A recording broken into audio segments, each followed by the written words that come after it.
Good evening, community. Opening up the November 21st Sacramento City Unified School District Board meeting. Roll call, ma'am? Member Jean. Here. Member Kayada. Here. Member Phillips. Here. Member Pritchett. Here. Member Rhodes. Here. We have a quorum. Fantastic. Closing out to closed session. No, open, any public comment? There is none. Okay, now we're going into closed. Yeah.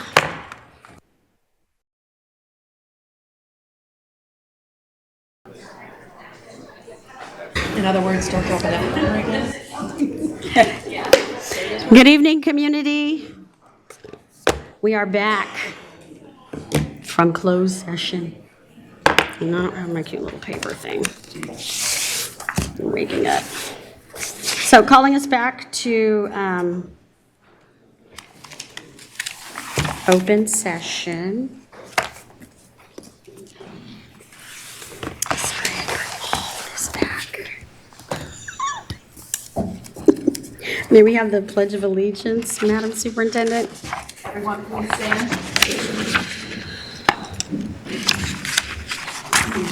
I pledge allegiance to the flag of the United States of America and to the republic for which it stands, one nation, under God, indivisible, with liberty and justice for all. Someday.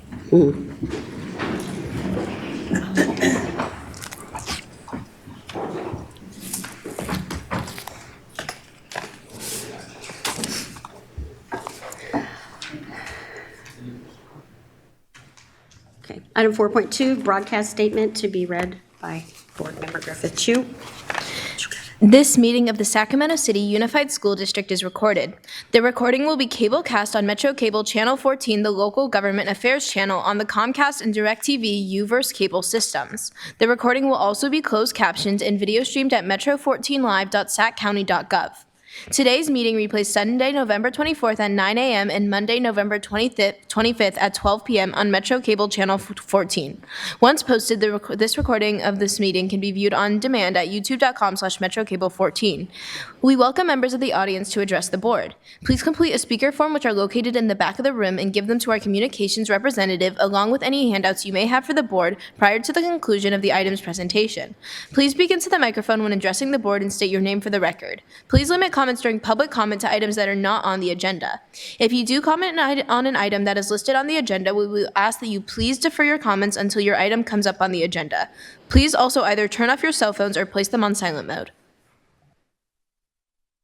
Thank you. Item 4.3, stellar student introduced by Board Member Kayada. Floor is yours, sir. Okay, I am here to introduce Samantha Vasquez from Pony Express Elementary in Southland Park. Samantha, you can wait to come up, or you can come up now if you'd like, to this podium right here. So I've reached out to Principal Rossi at Pony Express because it's an amazing school, and we know we have amazing students at that school, including Samantha. And I asked, can you help me find a student that we need to celebrate to uplift our community, but also our school site? My kids also go to Pony Express, so it's very fulfilling to have this story told about this amazing school. Ms. Rossi consulted with teachers and found Samantha, who truly embodies what's amazing about Pony Express and what's amazing about Sac City Unified. So the criteria that Ms. Rossi and the team used to determine what students should be celebrated was attendance, kindness, effort, being well-rounded, and being a risk taker.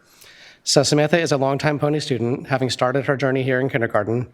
Her attendance is outstanding. She is kind to all students and doesn't slight others, nor does she demand attention. She confidently navigates social circles by being her own person and doing what pleases her. She's been on the football and basketball teams for the past 2 years and takes sports seriously by practicing daily and focusing on her improvement. She puts the same effort into her schoolwork and makes great progress every year. The Pony Express team has really enjoyed Samantha, and Ms. Rossi has enjoyed having her in student council for the last 2 years. She's an out-of-the-box thinker and isn't afraid to ask questions or push an idea, of which she has many, and they are all quite good. Samantha embodies everything that's great about Pony Express. And then I have a couple words from her teacher, Ms. Erin Duarte, as well. Ms. Duarte says that Samantha is a woman of many talents. She can crochet a blanket and score a touchdown. She wants to learn and pushes herself to not just complete assignments, but also to understand what she's doing and why. She's the person other students trust and feel comfortable with, but she's also the person parents would want their child to be friends with. She's not just a good student, she's a good person. Her kindness and ability to get along, work with, and help others is a lesson that many students and adults could benefit from. So Samantha, we're going to come down and take a picture, but I just wanted to celebrate you and thank you so much for being here and being such a great part of our school system.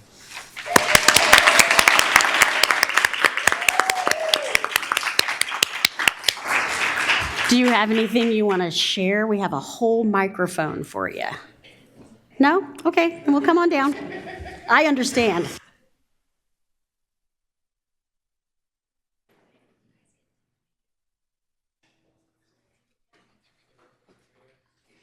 You can stand right in the middle, so we'll come around.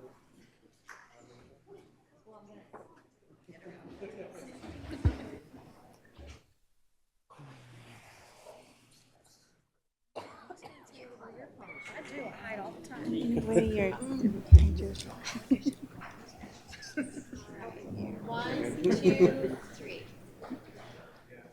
More? One, two, three. Thank you.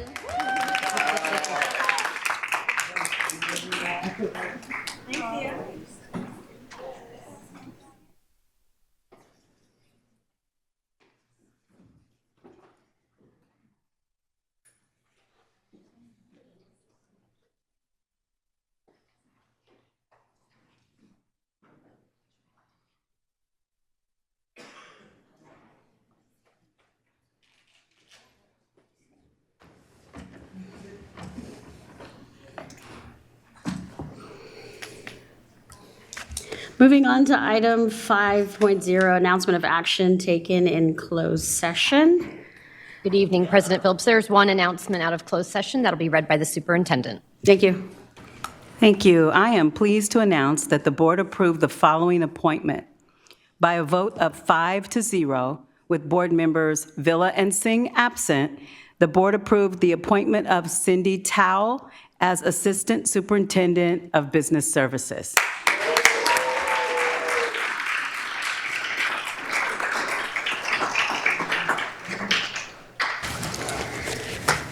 Congratulations. Item 6.0, agenda adoption. So moved. Second, and all in favor? Aye. Cool beans. Item 7.0, public comment. We have one speaker signed up for public comment. That is Elia Basson.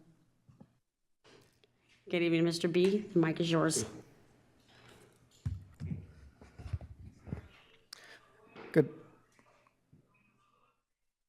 Good morning, board.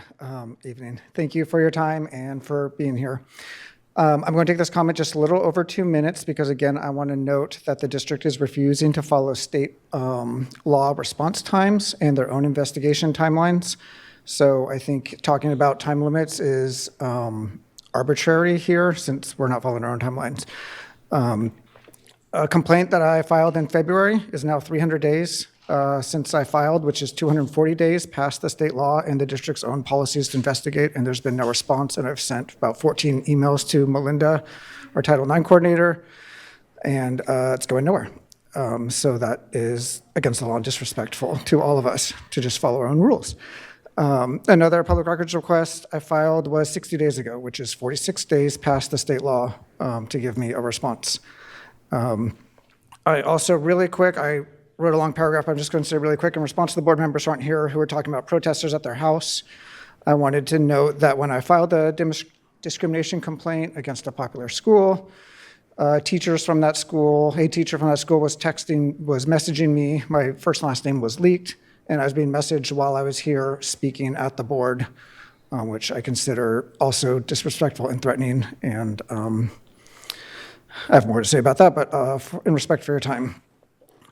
I didn't have capacity to organize a bigger presentation due to my own life issues, but I'm going to play an artist who has given me the most descriptive description of our kindergarten enrollment barriers that I've been addressing for 13 months now.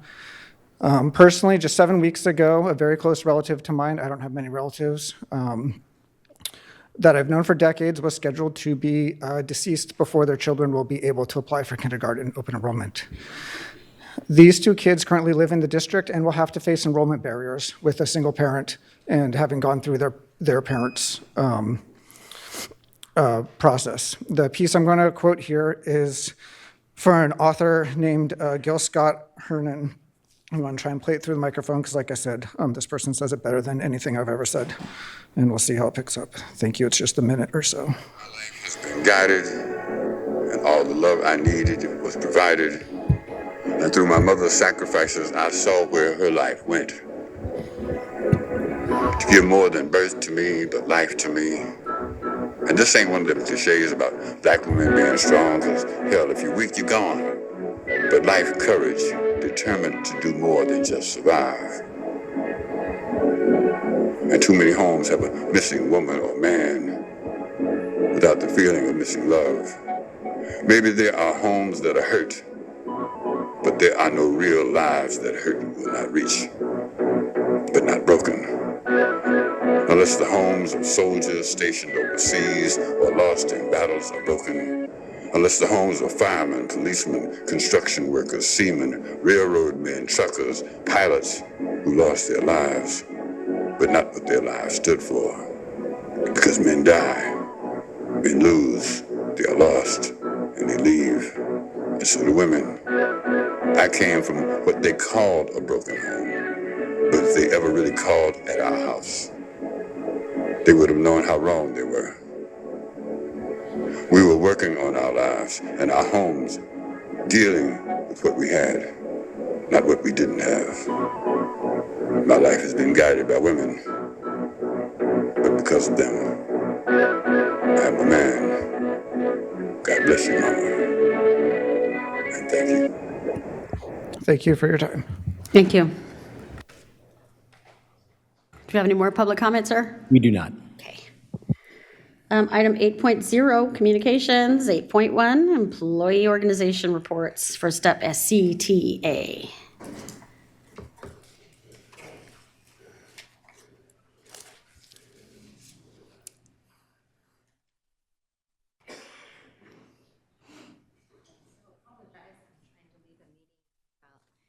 Paid pregnancy leave for women that we are advocating for at the state level. Trying to multitask when I really am excited to be here tonight. Good evening, members of the board, Superintendent Allen. Tonight is another significant night, and that we are pleased to announce that this week we reached an agreement to add reading intervention teachers at every elementary school in our entire district, and at our highest need schools, we'll be adding 2 reading intervention specialists. This agreement is a result of SCTA working with the district to obtain a waiver from the state related to the strike forced by the then majority of the school board that demanded $10,000 in pay cuts from educators in the middle of a national teacher shortage. With the new majority of the school board and the new superintendent, we were able to turn this adversity into an advantage, resulting in the long-needed improvement that will greatly benefit our students. And while some naysayers opine that the honeymoon won't last forever, we are in the middle of our second year of a constructive relationship. And with the re-election of Trustee Rhodes and the election of Michael Benjamin, Jose Navarro, and April Ibarra in the open seats suggests that this momentum will only continue to get stronger. The spirit of cooperation was modeled in another meeting earlier this week where SCTA educators met with Dan Shalek of HR, and Iris Taylor and Becky Bryant, the administrators currently leading special education. The meeting was a model of cooperation, and we worked out a number of agreements related to speech and language pathologists, school psychologists, and compensatory education, and several other issues. Finally, I would like to recognize that our path to cooperation began 4 years ago when Lavinia Gracie Phillips made the courageous decision to take on Sacramento's political establishment and run for the school board. In the 4 years that she has been on the board, President Phillips has been an unwavering champion of our students here in Sac City Unified, particularly our African American students. We appreciate your constant efforts to uplift marginalized voices and know that your time on the board will be remembered. Thank you. Thanks. Next up, SEIU. TCS. Teamsters. Where y'all at? UPE. Moving on, item 9.0, special presentation, 9.1, recognition of outgoing board member, me. Sorry. Take it away. Thank you, President Phillips. Tonight is a special night. It is another difficult night where we are saying kind of goodbye to President Phillips. And so before we move forward, I'm going to ask if there are any public comment. We do have two speakers. We have Aaron Duarte and Damian Harmony.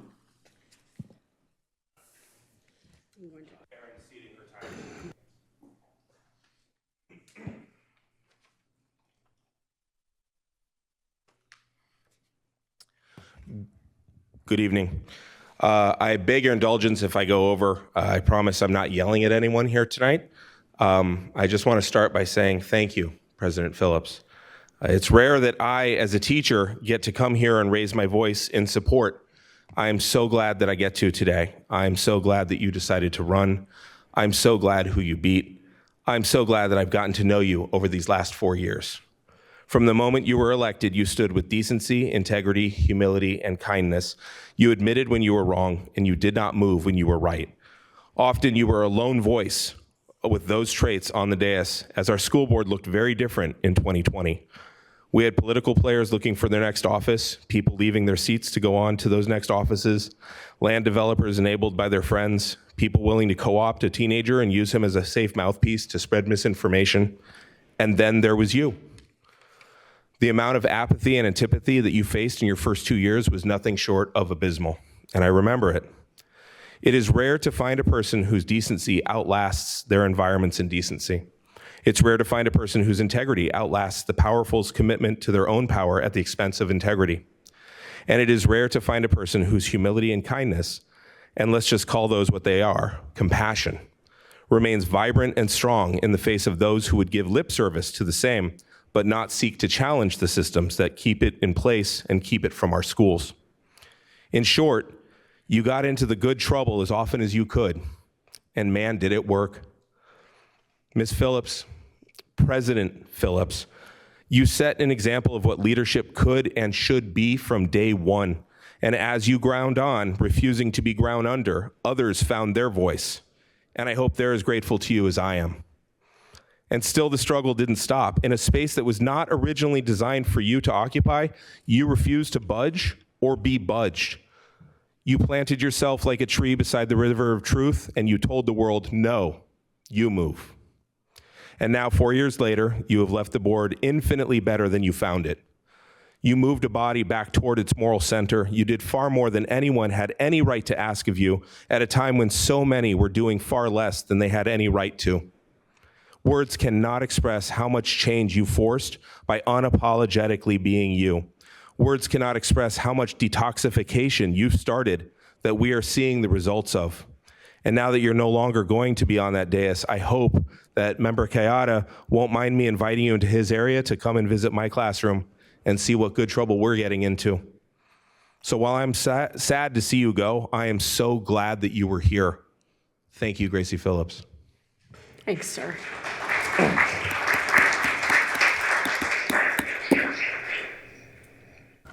Ms. Duarte? She ceded her time. Thank you, because I don't know if I could take two. Okay. Are there more public comments? Mr. Heap, okay. I would like to say that we do have the fantastic looking apple that we will present to President Phillips, but, and maybe if other board members want to speak as well, but, excuse me, Member Phillips, I want to say that you're different. She's different. She pushes us and has pushed us. She has challenged us. She has questioned us. And as a board member, I've never been a board member, and I don't think I will ever be one.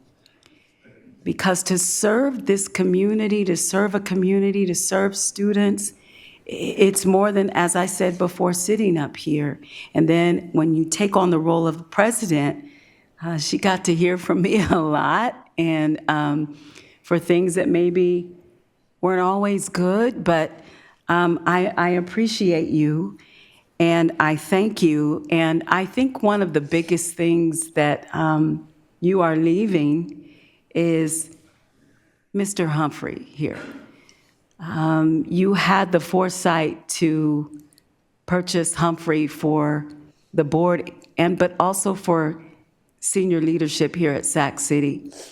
And when you walk in offices, when you walk in offices in the district of senior leadership, you will see Humphrey. He's not just something that we put away. He is the elephant in the room, literally and figuratively. And so I want to thank you for your time, for your service to this wonderful, fantastic district, and to our staff and our students. I appreciate you. And just thank you. You know, Mr. Harmony, you said she's unapologetically you. And you're absolutely right, sir. That's who you are. And so thank you. Thank you for your service. Is anyone else on the dais would like to speak? Okay, it says Christina, but I'm gonna say that's Miss Jean. I think that's Miss Tara Jean. It says Christina, but it's Miss Jean. Oh, Miss right. Jean, go Yes. ahead. You're fine. Gracie, you have such a big heart, and you just open up your arms so wide to embrace it all. You are such a fierce advocate, and your voice will be missed. Thank you. Thanks. Anyone else? Saying these first. All right. All right. So I will now then present the apple to you. Thank you. You're very welcome. And because you are an outgoing president, you will also receive later a gavel. So thank you, and good luck to you. And we know that you will probably, she'll be back, but just in a different, it'll be different. So thank you. Thank you.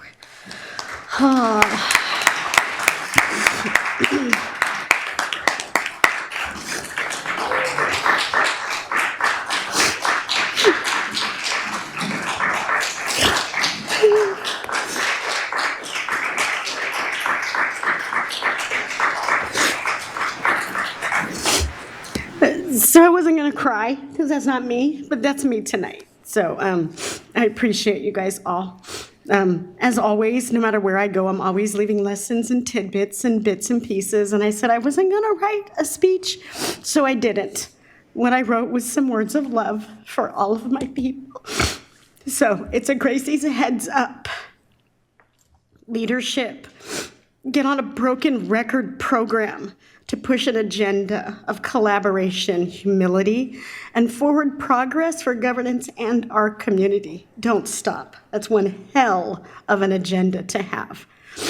Within this agenda, of course, there are some business priorities that should always be how we start, in this case, our new 2-year session. Agenda setting, board calendar, method of board president selection, learn your bylaws of every item above, and they're all specifically described in the bylaws. It's a lot to read, but please do so. I want you guys all to be transformational, not transactional. Last CSBA conference I went to, Dr. Sean Ginwright was there, and he gave a few tips in the talk that I sat in. Book recommendation from Member Rhodes. Wow. Yeah, very simply put, agenda setting. Who's in charge of how it happens? We need to know that, and we need to stand by that. Board calendar, where the hell is it? We need to know where it's located, who's in charge of it, how it operates, and who has access to track and change these things, because we all have things we want to share. We all want to make sure that we are in the calendar, that we are on the agenda, so that we can conduct business as normal. Board meetings and chairing, I'm so glad y'all got this now. But we need to make sure that we understand how it's done, what new laws are in place for things like teleconferencing, if it exists, Madam Council, how it's implemented and enforced, dealing with disruptions. Even though this is a business meeting, this is a public business meeting. Got to do that safely, calmly, and with humility. Because I am a poet, I'm writing things down. And I was just kind of sharing is over the last 4 years, I've been sharing my experiences with myself a lot. And so in my phone, there's this cute little log that has a whole bunch of stuff. And I'm just recalling a situation that occurred. And I normally write in prose, but there was a prompt. And a friend shared this prompt requesting honest folks to describe, what does happiness feel like for you? What makes you happy? But rather, what does it feel like to you? We all know happiness might be something we're striving for. This person wanted to know how happiness felt to us internally, externally, in our mind, spirit, heart, wherever else we're feeling it. Questions like, does it produce a sound? Does it have a smell? Do you see it in color? Per my usual habits, I answered, and I wrote, it feels like pain. Because happiness for a woman of color here in America is fleeting. No matter how much of it we try to attain, it remains perpetually out of reach. It sounds like horror. It hollers out in the blood-curdling screams of my ancestors. It smells like nothing. The perfume of my wisdom and knowledge that dissipates in the breeze as nothingness because it holds little to no value in society. It tastes like freedom that only my people know, freedom that we have always had and will always know, with reminders on every tick of the second hand that we are inferior. But we will be forever strong, forever full of fight, forever here for the sacrifice. It looks like the future, one that looks different than today's future. Can we see it? I can. And I hope more will look for it and find the same. Now, irrespective of fighting to be visible in places where I know my presence creates discomfort for many, I will remain unapologetic, vigilant, unbreakable, and unbowed. I will continue to safely strive for and create effective change for our future in love, with and through kindness, and remain focused on positive outcomes. What I ain't gonna be is complacent, acquiescent, fearful, or untrue to my core values. A Black woman's strength cannot be contained. The amount of energy we expend just to survive being in the grasp of our racist and patriarchal society and all its ills can only be described as infinite. Still not enough. It's gonna take a whole lot more, and it's gonna take it from all of us, from every corner of this building. Be civic? Absolutely. Be persistent? Yes. But also be mindful and aware of not only your surroundings, but the surroundings of others. If you can also be humble, that's a bonus. Be that as it may, I implore my community to all come to our meetings, to share at public comment, or if it's agendized, at that point in the meeting. Most boards also have an email where you can register public comment. I won't tell you how frustrating it is and has been my time on this board, but Mr. Harmony put it quite well. I did stay the course, and I was unapologetic, and I did not bend, and that sidewalk is mine. And if I'm walking down it and you're in my way, we will probably bump elbows, but I'm not getting out of the way, and that's not changing. And we also know the current state of public education is a hot, flaming mess, and that certain government funding stream practices make it hard for us to both educate and care for kids in our schools. So for our leadership crew, we need to be vocal. We need to be consistent and we need to be on message. That only message is improving student outcomes. And that is all. I appreciate you guys all.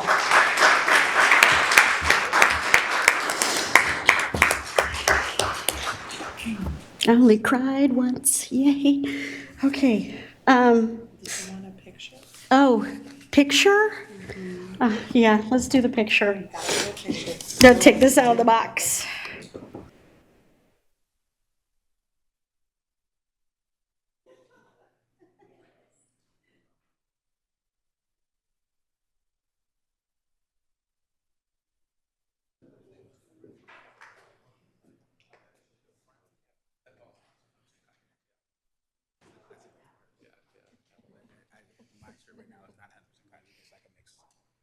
Are you guys comparing shirts? Well, no, I just like 100% cotton shirts, and I can like tell which ones, and that's a quality 100% cotton shirt. The men are talking about shirts. Yeah. My shirt is not 100% cotton, so I know the difference. Stick this. I feel my shirt is inferior. I feel bad. It's gorgeous. That my shirt also says. Always. It has broccoli while we're. Excellent. All right.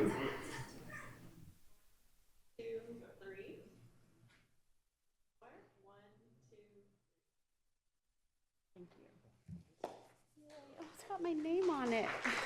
It's amazing. You're amazing. Okay.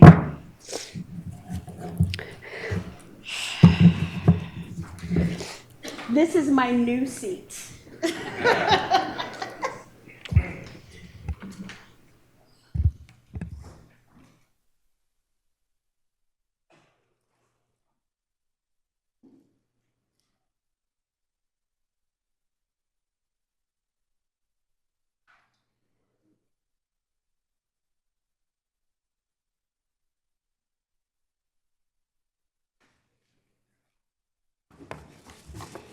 Keeping it moving and orderly like a business meeting should be.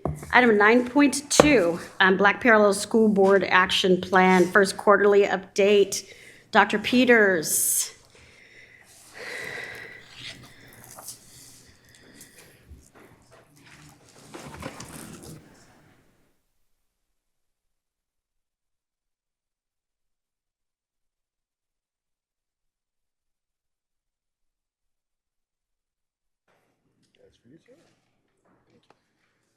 All right, good evening, everyone. I just have the privilege of introducing Dr. Gregory Peters, who serves as our independent monitor for the BPSB action plan for his first quarterly update to our Board of Education. Thank you. Thank you. Floor is yours, sir. Thank you. Commissioners, superintendent, staff, students, and families, thank you for your time. I want to give also a thank you to Commissioner Phillips for your powerful words, and I found the charge to be inspiring, and I hope I get to see those words at some point. That was very beautiful. Thank you. I'm really excited to be here for the first of our quarterly updates. Today being the first is going to be mostly focused on anchoring us to the work that we are here to do. And so I'm just going to jump right in, knowing that it's a short time and we want to leave time for questions and answers. I thought I would start by setting a little bit of the context. And the context starts with the fact that the district and the Black Parallel School Board came together and identified me and my team to be the independent monitor. And I thought it'd be important to say why I believe that that happened, because I approached it a little bit differently than traditional independent monitors. First, I was asked to apply for this role because of my experience and my team's experience and commitment to linking improvement and equity. And so the idea of interrupting inequities and specifically anti-Black racism that exists in our schools was, I believe, a critical component that we brought to the table and a lens that we bring. Furthermore, when we gave our proposal, it was integral that the work was not just about monitoring, but having the parallel goal to develop shared leadership, not only with the district, but also with the community, including members from the Black Parallel School Board, who would have the capacity, the skill, the knowledge, et cetera, to continue the monitoring when the settlement requirement was no longer in place. And finally, I bring with me a team of professionals that we are seeking to match because this is a very, very, very large action plan. And so we want to have a diverse team that brings a litany of skills where their different wheelhouses match with the expertise needed in the different components of the action plan. The first year was spent developing an action plan. That actually took longer than expected. We thought that that would take between 3 and 6 months. And the fact that it actually took a year to develop that action plan, and it was a year of very hard work, where a lot of people were coming together and doing a lot of hard work, it uncovered for us some root issues that were outside of the settlement, but directly related to the results that led to the settlement. And so I just want to highlight 3 of them. The first one is communication. I have worked in a number of districts, and I want to just say that this is not a unique dilemma. But the idea of having consistent communication that is aligned with accountability, meaning that we communicate something and then we expect it to be done, and there's follow-through and or follow-up, is a challenge also here in Sacramento. That challenge extends beyond people who are currently in roles. That is a cultural, systemic challenge that exists, that part of our work has to be to address that so that we're not just checking off boxes and then things will bounce back to their original state. And so we are constantly looking at how communication can be improved, and that's part of the action plan to even develop a communication plan so that that continuity is actually occurring and we're not letting communication gaps stop the work from progressing. One of the first things that I heard when I started to interview people last year was that the district considers itself data rich and process poor. And that was proven to be true, that there is a lot of data. This district collects a lot of data. It has a lot of data. But what it does with that data is also, similar to communication, not very consistent from school to school, department to department, et cetera. And so the idea of centralizing at least a stance for how, and a place for how data is collected, why it's collected, how it's processed, so that the sense of efficacy around data can really help people move into their action plans, I think is a piece that is a root issue. I also want to just make a side note around that efficacy piece. To date, there's not a teacher, an administrator, or a district staff person we've met that does not want this action plan to be successful. There is so much buy-in and support for the outcomes that it would be a shame for us not to tap into that resource of energy and move forward. And so that relates to the third root issue, which is that of what is needed is a cultural shift for systems change. And what we mean by that is simply that currently, again, there is a culture that spans further than just the folks who are in their roles right now.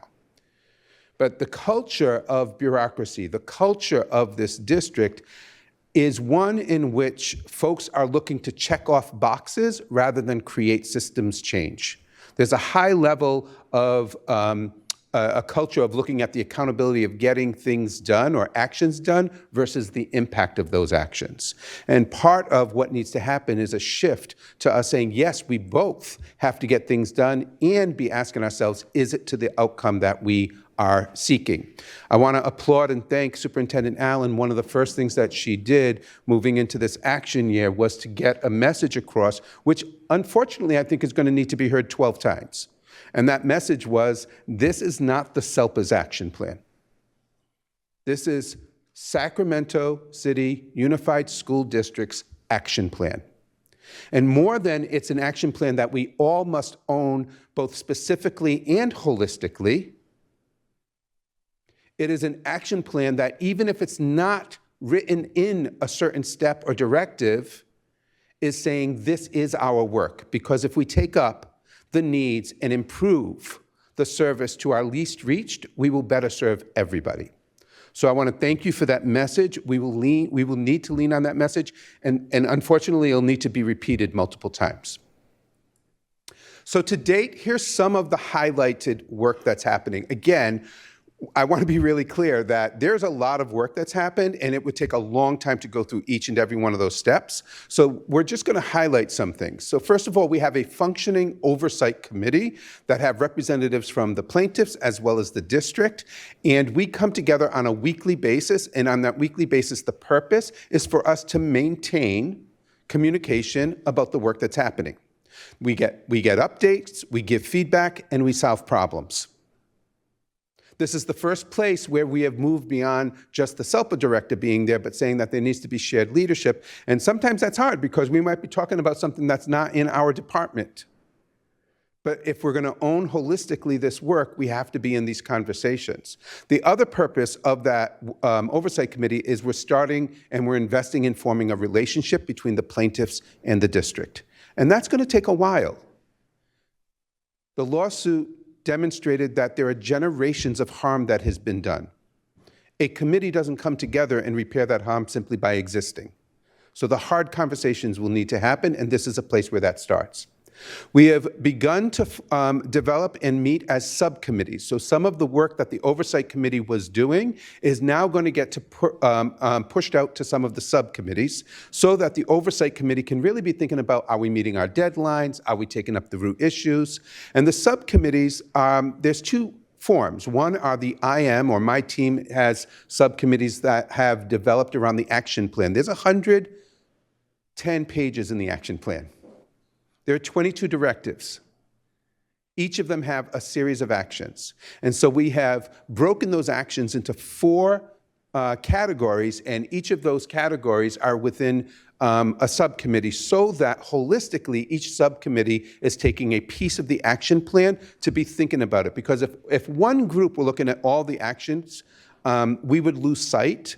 And we're still forming, both district plaintiffs and IM team are still forming a capacity and an understanding of all the intricacies between all of these different actions. And so those committees and committees being formed by the district have begun so that we can start taking up the work in clusters that make sense. We've expanded ownership across district leadership, again, thanks in part to the messaging that Superintendent Allen has put out there, but also, as I mentioned, this shared leadership is showing up in these meetings, and we are still seeking to expand that's not even reached its capacity yet. And finally, with the data efforts, being data rich and process poor isn't as simple as saying, let's put together an agenda. This is a big web that we are trying to connect. And so this is challenging work where we're trying to align and provide the data that is needed, and we are also doing it in a way that we are simultaneously asking, and what data can we make transparent and outward facing? So not only are we going to be a data-rich district, we're going to be a data-rich district that's using it with some level of continuity. So one school is not collecting suspension data in one way, in one place, and another school is collecting it in a different way or a different place. But also, as long as we're maintaining anonymity, families and community will be able to look to the communication and the data plan and be able to see some of that data themselves. So that's some of the work to date. Those are just some highlights. Of the 22 directives, there's 115 actions. Some of these actions are one-time, some of them are ongoing. Some of the highlights of the actions that have been taken up is that the Black Parallel School Board hotline is up and running. And that's a very good thing. We think we may have found a snafu in it, and so we're working on that this week, but we've already received a couple of calls, and the work there is for us to monitor that, but also to make sure that the information and the calls are getting out to the district for them to take up. There's a Black Parallel School Board website that is live. It has a connection to the action plan, but it's also one of the ways that the district is reaching out to get the shared representation and leadership, and it's asking for volunteers from the community to participate in the subcommittees, as well as things like our equity walks. And then finally, a big piece that I really want to lift up, even though it might seem like one small task, the reason I consider this a big piece is because this is one where there was not tremendous agreement up front, and the plaintiffs in the district worked really hard together collaboratively in order to create a finalized script. So one of the actions requires when students are suspended or when students are being referred for special education, it requires principals or their designees to both read and distribute a script that talks about the history of disproportionality and names the district's commitment to actually interrupt that. And it was important that we had that script because we want the accountability to be up front. And the fact that the plaintiffs in the district came together and collaborated so that they could come to a script that they agreed on was a fantastic moment of progress and is allowing for that to now move forward. We have a cohort model. So in order to do this work deeply, we know that if we were to work with all of the schools in the same year, the impact would be somewhat shallow and the monitoring would be difficult. And so each year we're taking a third of the district. And so the cohort for this year has been identified. The unfolding of the cohort happened later than we had hoped based on the length of the planning that took place.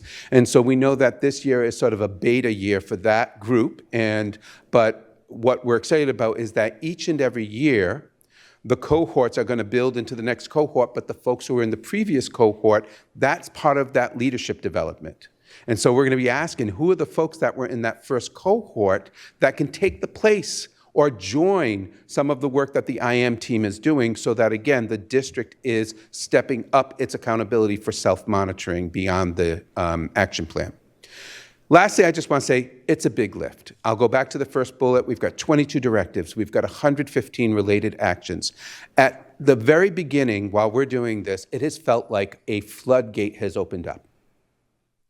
And a floodgate did open up. And so we are trying to hold some grace of saying we're doing a whole bunch at the same time and have that urgency of saying, and it needs to get done. And it's going to be very soon that we're going to say, okay, it's not the beginning anymore. We need to start making sure that this work is happening and it's happening the way it should, and I believe everyone is on the same page for that. I wanted to share a couple of quotes. I asked both the district as well as the plaintiffs for some quotes about progress to date, just so you could hear some words from the field. And I want to say that moving forward for these quarterly check-ins, my hope is actually that you will not just be hearing from my tired voice, but you'll be hearing from representatives from both sides of the settlement as well, so that we come together in our presentation. Superintendent Allen, I hope you don't mind that I'll be reading your words. But the first quote is that the action plan has given Sac City a clearer understanding of our past shortcomings and why they occurred, and provided a roadmap to better serve Black students, particularly those with disabilities. We are deeply appreciative of the collaboration with the Black Parallel School Board and firmly believe the action plan will help us forge other meaningful and productive community partnerships for the benefit of students. And from the plaintiffs, their quote is, "The action plan holds the promise of transformative change for students with disabilities and Black students with disabilities in SCUSD, students who have been left out for far too long. We are excited to now be in the implementation phase of the action plan and settlement agreement.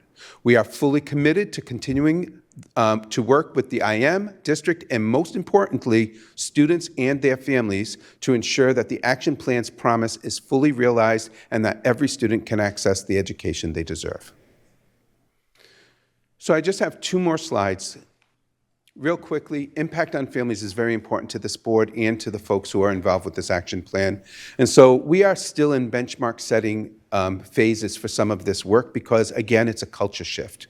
I know one of the subcommittees just met and said, no matter what it is that we're talking about, we need to keep asking, and how are the families involved? And how are the families involved? And there's some very specific actions about even developing a plan of engagement, an engagement plan that has families and community members in shared leadership positions around the work of the action plan. So some of the focus on family engagement and leadership will include how we monitor and get feedback through some qualitative feedback. And so some of that includes surveys, the committee work, and I want to lift up that we are currently in the mode of doing equity walks for the cohort schools. So there's 30 in this first cohort. We've currently finished 10 out of the 30, and we will have finished all 30 by the time we leave for winter break. Again, systemically, the long vision is that this work will be co-led between district and plaintiffs or district and community. And as I mentioned in future board meetings, you will hopefully see us up here together. Looking ahead, we are beginning to have our monthly data pools where we will start to actually monitor the quantitative data. We are looking at the qualitative data of the equity walk, and so by December, we will have our first round of equity walks, and we will provide individual reports to each of the schools that are participating, but a more comprehensive report for the district as a whole. We are in the process. Tomorrow is the deadline for cultural proficiency self-assessments that are happening at each of the schools. I will say, and hopefully schools are listening to this, tomorrow is the deadline, and we currently have mostly our surveys have come from 2 schools. So I'm hoping for the schools that are listening to this, you're saying, that's right, we're doing ours tomorrow. And we will have quarterly a community of practice gatherings where the schools come together and learn from each other. And at the end of the year, a portfolio will be submitted by each of the schools that the community will be able to look at, and the board should be aware that you have board policies coming through the board to be looking at. So I want to have a closing thought. Again, I hope you heard this in my messaging already, but while we are at the beginning of this action plan, it is important that we balance the dance between grace and continuous improvement and progress with that of the urgency of action and accountability. So I'm going to open it up to any questions. Thank you. Do we have any public comments, sir? We do. We have one speaker, Terrence Gladney. Okay.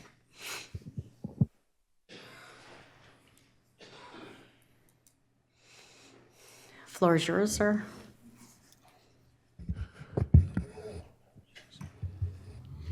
We need controls for that up here. Yeah. Good evening.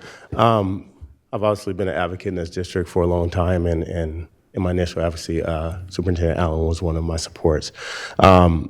One thing that I was told early on from a staff member a long time ago is that to get things to happen in Sac City is you have to shame the district into action. What I've learned is that, the thing that the district has historically responded to is media coverage and litigation. So to Mr. Peters' point, I hope that this isn't something where we go ahead and just make sure that we do enough to get it to, fly off the radar of focus and attention. I participated on one of the very first equity walks last week, and a comment from the site admin was that there was no district representation. So Mr. Linares was scheduled to be there, and he opted out, is what I heard. My question to our group collectively was, as we affirm or identify whatever happens at the school site, will we as a district, as a system, have the humility to say if the problem or the root causes are not at the school site, are we willing to be humble enough to look across the entire system holistically at central office and everywhere else to find out where the actual real problem is?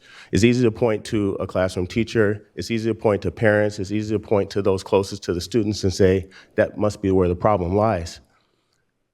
But I fundamentally have a problem when I continue to contribute and give of my time and effort, and it's not reciprocated from the people who need to be there and are supposed to be representing this district. I hope that things like that and my communicating that will hopefully begin a holistic sense of accountability across the system, right? We're talking about outcomes for kids, but somebody couldn't find time in their day to commit 2 hours when I obviously was impacted but found the time. Thank you. Thank you. Any other speakers, sir? We do not. Okay. Colleagues? Ms. Jean? Thank you very much for all of this information. I had 3 questions for you.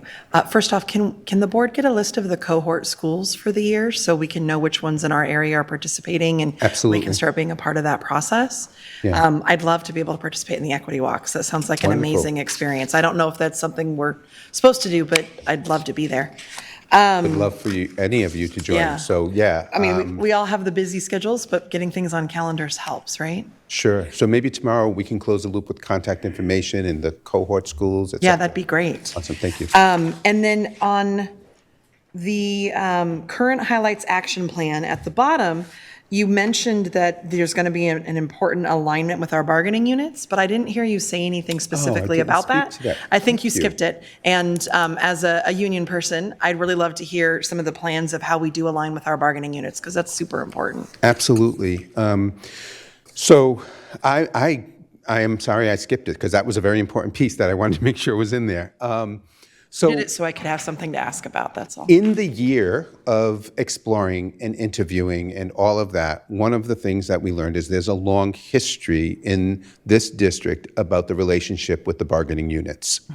And that history is critical, and that relationship is critical to the work being able to move forward.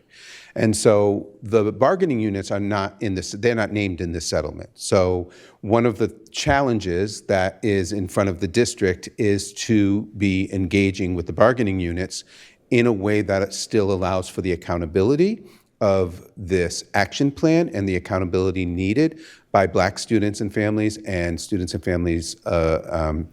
have IEPs or 504s.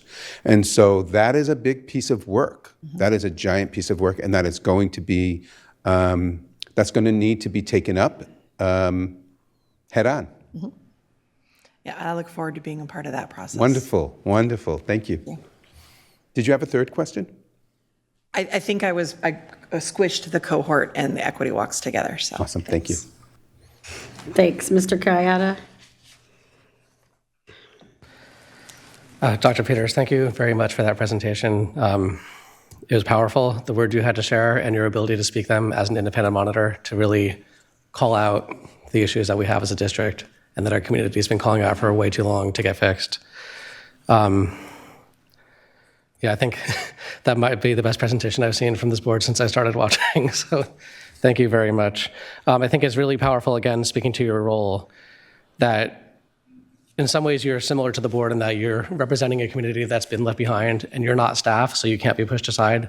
We kind of have that role, but we are not in the weeds like you are. We're not here, I'm not going to say 40 hours a week, because I'm sure it's more than that. But you're getting the good work done.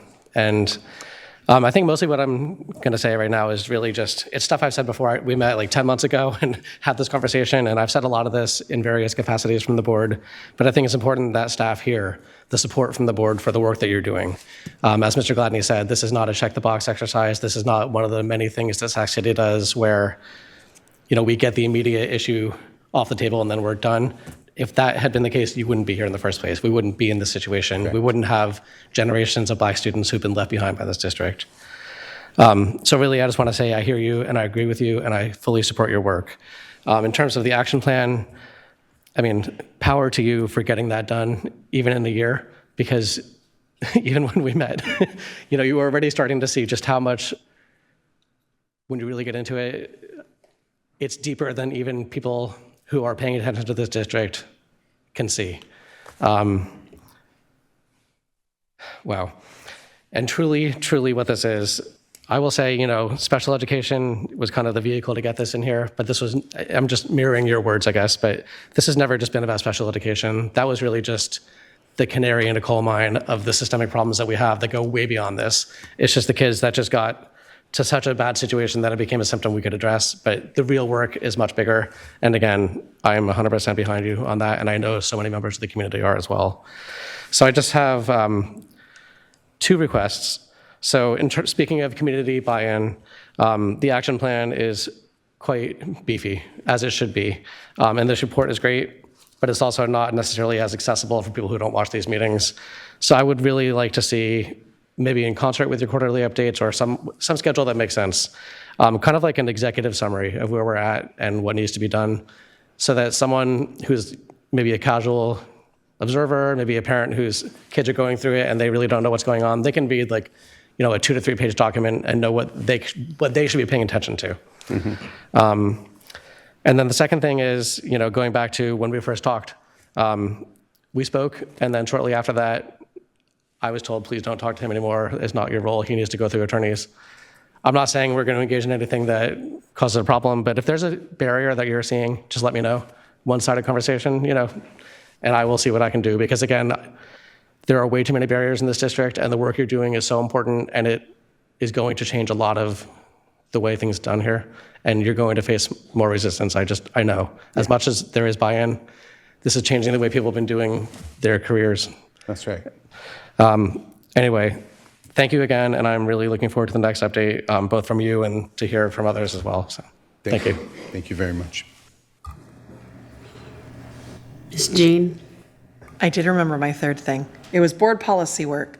What's the process that would be helpful for us to start engaging in that? Sure. My team just met about this, and I believe the district already is doing the work of making sure that the board policies that are listed in the action plan need to be updated to make sure that they meet Ed Code. However, the next piece for us, from where we're sitting, is Ed Code is the bottom line. That's a low bar. We want to make sure that the intent of the settlement is also a lens that's used on the board policy. And so, quite bluntly, that means that there needs to be an equity lens. There needs to be a lens that we are actually considering how this board policy is going to affect disproportionality for students with disabilities and disproportionality for Black students. And again, if we're exploring the policy through that lens, we trust, and we know that there's tools and methods, et cetera, that's going to better every child. And so that's something that we're going to ask the board to be thinking about as you move through your policies. I'm really excited about that. Chinua might laugh. One of our first conversations, right after I'd been elected, he's like, what are some of your dreams? And I said, I'm going to tell you my nerdy one. I'm an English teacher. Our policy. I want to read through it and I want to scour it because it needs to be read through an anti-racist lens and it needs to be updated to the 21st century. And there's so many ways in which it is lacking. And if there is one thing that is completely and utterly board responsibility, it is board policy. Yeah. So I'm very excited that we're putting some things together that will start empowering us as we enter the next 2 years with new board members to move our whole district forward. So I'm all in for that too. I'm excited. Thank you, thank you. And Commissioner, like I said, so first, the first bar is going to be, is it up to date? And then that exciting work begins. Right. I've read it, it's very not. Okay. So we've got a lot of work to get it up to date and then to have conversations about our community and our needs and our students. Exactly. So that it's actually pushing forward the education our kids deserve. Is it okay if I get a little imaginative with you here? Of course. So after it's up to date and it meets Ed Code, imagine having open spaces, again, with the community. Yes. With the community and having a text-based discussion of having some critical lens put to it that then becomes input to the board. I would love that. Yeah, thanks. Fantastic. Before I call on you, Mr. Rhodes, just a point of clarification. I just want to make sure. Trustee Kayada said that if there are any concerns that you need to talk to us. You're not saying you specifically, but is that line of communication that you should be speaking to the superintendent, who will then relay information to us?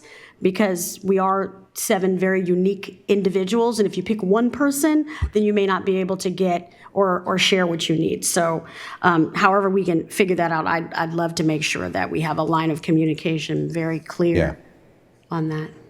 And as I shared with the superintendent a couple weeks ago, I've been through a couple rodeos before, and so I know that the communication with the board is, for lack of better language, a sensitive topic or a topic that needs care. And so I was also thinking about what's the both and here, right? Also understanding that there's the Brown Act, et cetera. And so there's a lot of variables we'll need to take into account, but I hear the invitation and I take up how we might respond to that invitation, and we'll do that collectively. Okay, just curious. Thank you for that, yeah. Mr. Rhodes? I'll make mine brief. I just would say that this is great, and the idea of having an equity lens approach across all of our policy would be something that I would love to explore with my colleagues as a collective. That's it. Thank you. Ms. Chu Griffith? Yeah, I just want to say I think it's really refreshing to see concrete plans for accountability and change in this district. I just had two quick questions. What exactly occurs during the equity walks? Sure. One of the things that I'll send you all as part of Closing the Loop is there's a video. We had done a number of orientations for folks who were, like for school leaders and folks who might be curious about it. And so we videotaped one of those orientations. And so we'll send that so you can get more detail.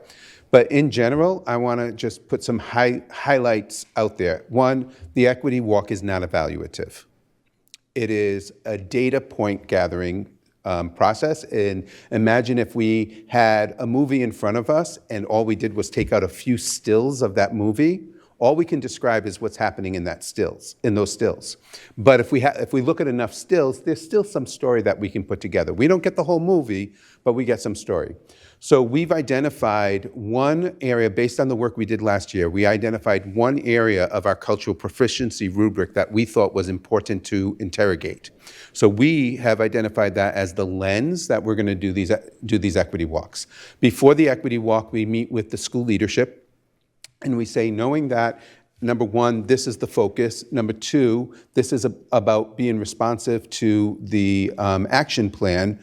When you know your school better than anyone else, what's an area of focus that you would like? Let's drill a little bit further. What would you like us to gather some data about? And so we co-construct the focus of the equity walk. We spend just a few minutes in each class, 3 to 5 minutes in each class, which is from an educator's perspective or from an equity walk perspective can give us a lot of data, right? There is a way of collecting some of that data and then assessing the rubric based on each piece of data. And in between the classrooms, the groups stop and for another 3 to 5 minutes actually make meaning together. And so, again, that's a very, very quick overview. There's an orientation that happens to each of the schools' specific focus for the first half hour, 45 minutes. There's a closing piece where we give the feedback back to the principal and the last half hour, 45 minutes. So there's a lot of structure to it, but basically it's saying, hey, I'm really concerned with how we are engaging our Black male students. So I've chosen classrooms that I know our Black male students are in and that I know we're struggling with supporting them and serving them. And so then we say, here's what we're going to look for. We're going to look for engagement patterns, and we're going to take notes, and we're going to assess the rubric based on those engagement patterns. We never report out the teachers' names or the classrooms' names. This is a data point for the school to reflect on. Awesome. And then there was a lot of information about family engagement, and that's been really great to hear about. I was just wondering if there's any plans in place to speak and hear from students about how they feel the action plan is being implemented, whether that's through like the equity walks or through student surveys? So the Black Parallel School Board has been really good about elevating student voice as well. So I know that part of their work has been to outreach and find student representation for some of the committees. And when we meet with the school leaders, we're encouraging them, and it's usually not the elementary and sometimes not the middle schools, but especially the high schools, that they should be having students participate in those equity walks as well.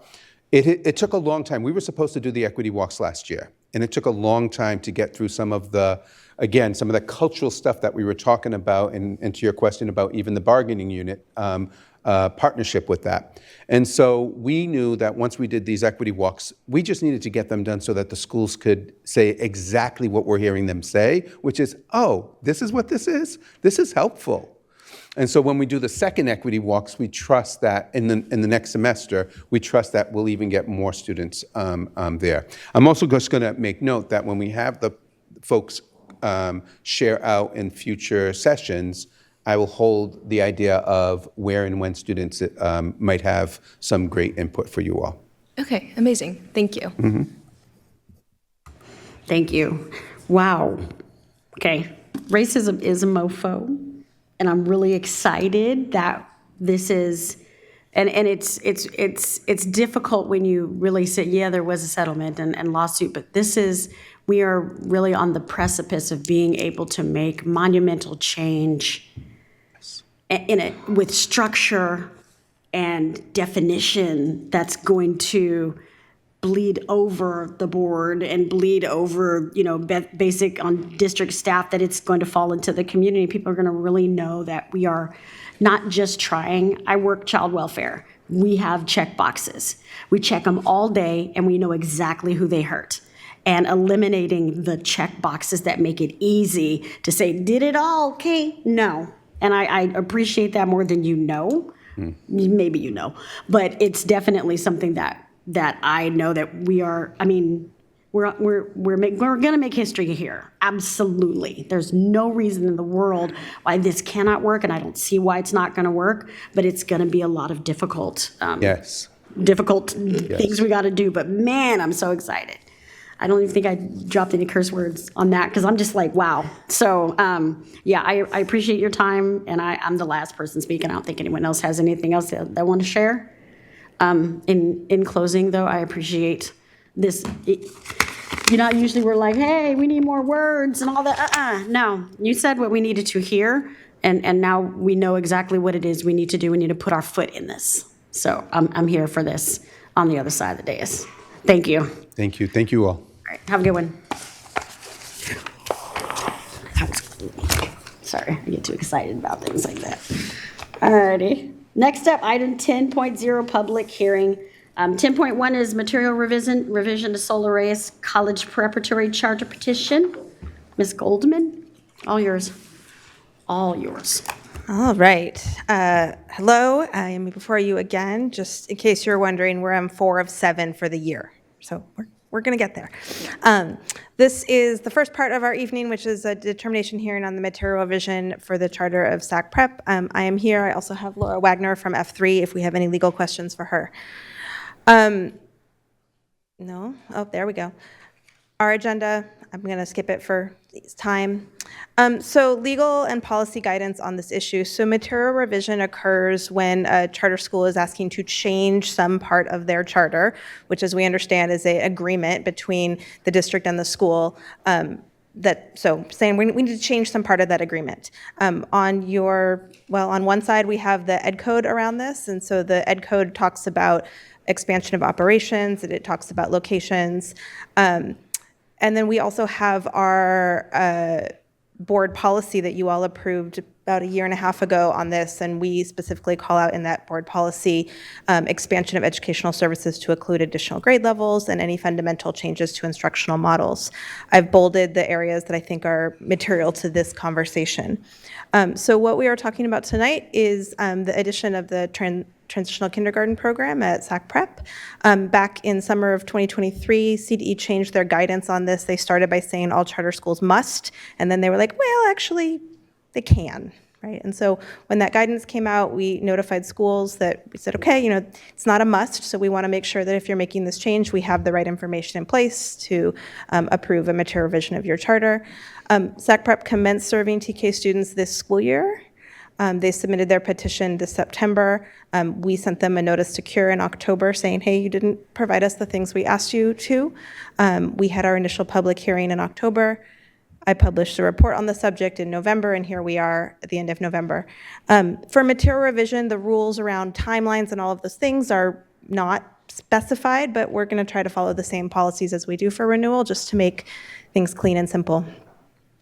So the information we requested both back in September of 2023 and then again in October of 2024 was a detailed description of the TK program consistent with the understanding of transitional kindergarten, a date in which the school first began offering the program, a description of enrollment, staffing numbers, and credentials. This is really the operational piece to make sure that there are a lot of requirements for TK, like who can be in, what year, who can teach it, who's allowed, and then the financial information to ensure that this was going to be, revenue neutral or not fiscally problematic for the school.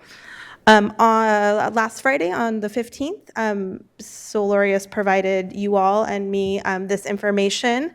I'm not going to go into all the details of what they provided. I would describe it as sufficient, perhaps minimally sufficient, but sufficient to meet the guidelines for a TK program that will be operationally compliant, fiscally solvent, and meets instructional program requirements. So before you really have two options tonight. You can say, sure, go ahead, thumbs up, continue to offer transitional kindergarten, and then the subsequent decision, the changes in the charter that reflect TK will be approved and they will go into the charter moving forward. Or you can say, sorry, we don't believe that you should be offering TK, and then there will be some implications to that. With that, I'm going to hand things over to Mr. Hernandez and the SAC Prep team for the rest of the time.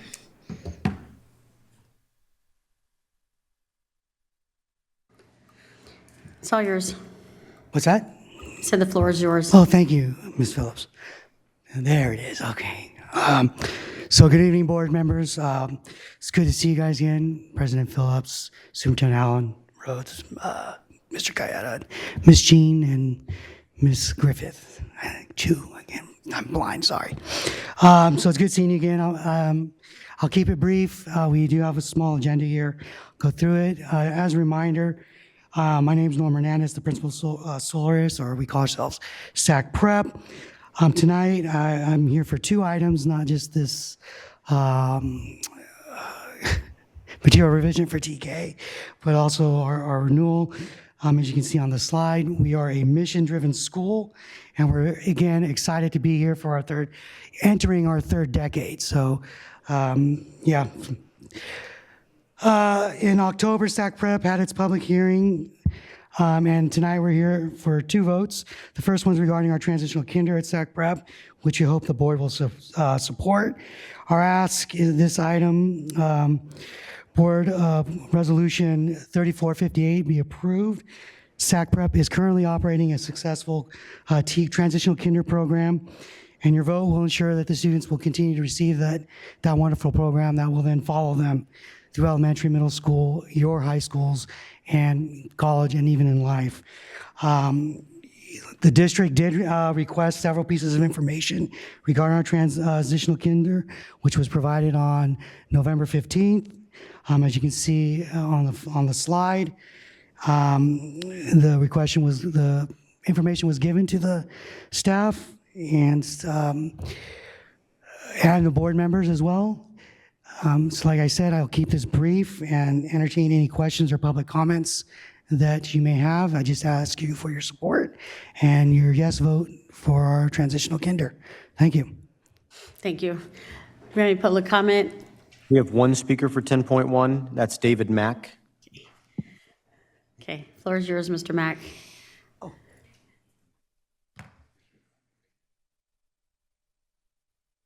Good evening, Superintendent Allen, board members. My name is David Mack, and I am the proud board president of SAC Prep. This school has gone through a number of challenges, as all schools have, going through the issues with COVID and what to do, how to go about it, how to make it happen after it was classified as a pandemic. And you can look at a package that we've submitted and you'll see data that you all will agree on. You'll see financials, you'll see all the data that says we should be supported and would look for your support in our pre-K program as well as our 7-year request for our charter.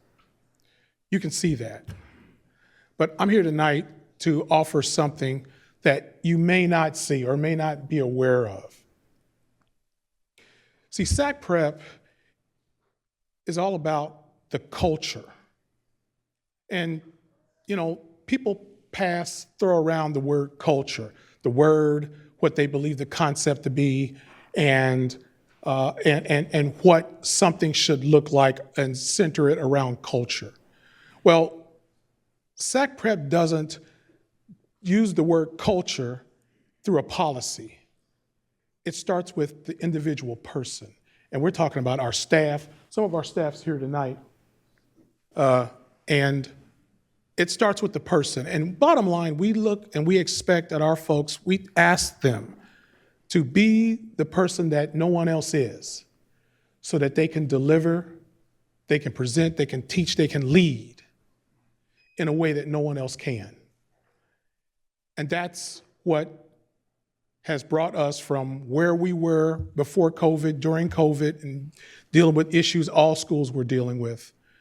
But with culture, a bold plan was put in place, and we are seeing the fruits of that effort. We are seeing top performance last 2 years, and I don't know if I'm able to say that, but if all things lead to what we're seeing, that's going to be a third consecutive year. That's not easy to do, and it's not something that you should consider to be a trivial exercise. It's my ask, my humble ask, that you grant us the position that we're asking for on the specific 2 votes that we are here to have hopefully approved. And I want to thank you all for your time. Thank you, sir. Do we have any other public comment? Not on this item. Okay, and I will.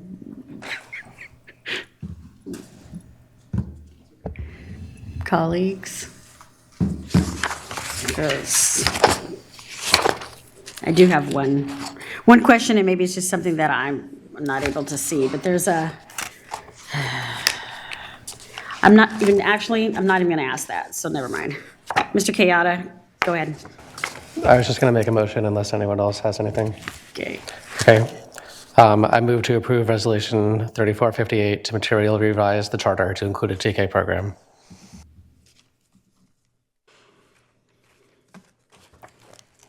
I know, y'all know I'm slow sometimes. Okay. 10.1. And I'm looking for a second. I'll Did I get second one? it. Okay. And we're going to roll call that. Before we vote, though, I did have something come to mind. I apologize. Okay, y'all know what happens when we do this. I do. Okay. Was just kind of processing things for making the motion, Taylor. That adding the TK program, and I was reading through like all the documentation that was sent to us and all the emails and various things. It sounds like maybe there's been some changes in the expectations of our relationship or how we communicate or what we're asking of charters to get us info. And it felt like maybe that felt abrupt or unfamiliar or whatnot. And I wanted to say, I don't think that was ever the intention. I also want to say that there's been changes on the board in the last couple of years and that we're asking for more transparency. We're asking for more accountability. We're asking for more information. And so I'm excited that you got us all of that information so we could see what you guys are offering in TK.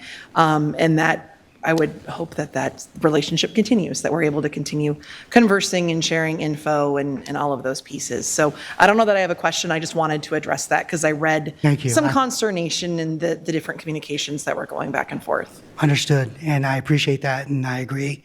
Like I said, the last board meeting, I agreed with your statement about testing and et cetera, that I agree with all that. I agree with the partnership. I signed the compact 20 years ago. I do believe in that. I think that's what's going to make, again, all boats rise with the tide. I said that last time, so I believe in that. Thank you for allowing me to say that before our vote. All right, I do stuff like that all the time. Okay, so we're going to go for a roll call. Madam Superintendent? I'm sorry. Student board member. Oh, sorry. Student preferential vote, sorry. Aye. Member Kayada? Aye. Member Jean? Aye. Member Phillips? Aye. Member Rhodes? Aye. So moved. Thank you. Thank you. One down. It's there, so it's up to you. I don't know why I'm moving so slow. Okay. We're on 10.2. Miss Goldman. All right, okay, now, so part 2, we are here for the determination hearing for the charter renewal. So now that the TK has been thumbs up, all the things about TK in the charter are there, now we get to talk about renewing it. So again, the key thing about process is that we're going to split the time, so I'll make sure to finish in plenty of time for Mr. Hernandez to speak. Same timeline, their petition was submitted on September 11th. We have to hear and make a decision within 90 days. Today is day 71. We published our staff report 15 days ago, so we're in compliance with that timeline. We've talked about this in the past, but there are 3 tiers for charter renewal under the AB 1505 law that came into effect some years back. As Solarius is in the high tier for renewal, that means that there's a presumption of renewal for 5, 6, or 7 years. That is up to the discretion of the board. And the board can only deny if we're not denying for any academic reasons if the board were to choose to deny, and none of those are on the table today anyway. And so we're only looking if we see issues of programmatic concerns from a fiscal or governance perspective, not serving all students who wish to attend, or as we're going to talk about, completeness of petition. So when we look at all these criteria, SACPREP's petition that they submitted does meet quite a number of the criteria. The two areas that we had concerns about had to do with governance and some of the elements in their petition. So the three things, kind of the triumvirate that we put together, that's not the right word, of things, triangle of things with the students at the center. So we have data, and I do want to call out that SACPREP does have extremely, positive results in their academic data, and that should absolutely not go overlooked, and nothing else that I say tonight is intended to overlook that. When we look at the charter itself, our review found 3 areas that we felt needed updating, and that is part of the requirements. We may have some disagreement on whether or not that is something that needs to happen. The good news is that can happen through the approval process. We can approve with the conditions of those being updated in the petition, and all is solved, and we can speak about those later if needed, but those were all in our report. And then we also sent SACPREP a notice to cure, because we noticed in our review of their materials that they had a board that was not in compliance with their own bylaws. So to be clear, it's not a metric of ours, it's comparing them to their own metric. That can have some particularly legal and financial implications for the school. So we noticed them that is a potential non-renewable issue if that continues. In their notice to cure, in their response to their notice to cure that they sent last week, they indicated that they would consider an amendment to update their bylaws at their December board meeting. I interpret that to mean they intend to do so, but they can't say that until the board makes that decision, right? As Member Jean alluded to, I think I want to also just allude to sort of the sense that why was this coming up? And so I just wanted to clarify that in my role, when I am looking at these materials and working with the team, I am looking for a couple of key things. I'm looking for legal compliance. I'm looking for fiscal solvency over the term of the charter, as finance is the #1 reason that charter schools fail. I'm looking to limit liabilities that may result in legal action against either the charter or the district, or fiscal penalties for the charter or the district. And I'm looking for documentation of any practices that may limit equitable access to the charter school. These 4 things are all things that seem really uncool, but are the things that later come back to impact the ability to serve students. And this is a successful program. We want it to continue as a successful program. We don't want things that are small and not really happening, but still in documentation, to have legal implications later on. And so our intention is always to do this work through oversight. Sometimes we're not able to do that. We're getting better every week, every month. So with that, our conclusion was SACPREP was placed into the high renewal tier. Even with the categorization of high performance, there are criteria that may result in denial. However, what we really want to look at is what are the options of the board moving forward. So we have 3 options. The board can move to approve the resolution with the charter as is for 5, 6, or 7 years. Option B is the motion to approve the resolution with the conditions that they adjust those 3 items that we noticed. So results in adjusting the governance concerns, the LCAP concerns, and the enrollment concerns that we mentioned in the report. And again, that can be for 5, 6, or 7 years. Or option C, the board may vote to deny on the grounds that either the petition is not considered reasonably complete, or that their response to the board's notice to cure was not adequately addressed. With that, I will let, again, Mr. Hernandez come on up and respond to any of these areas.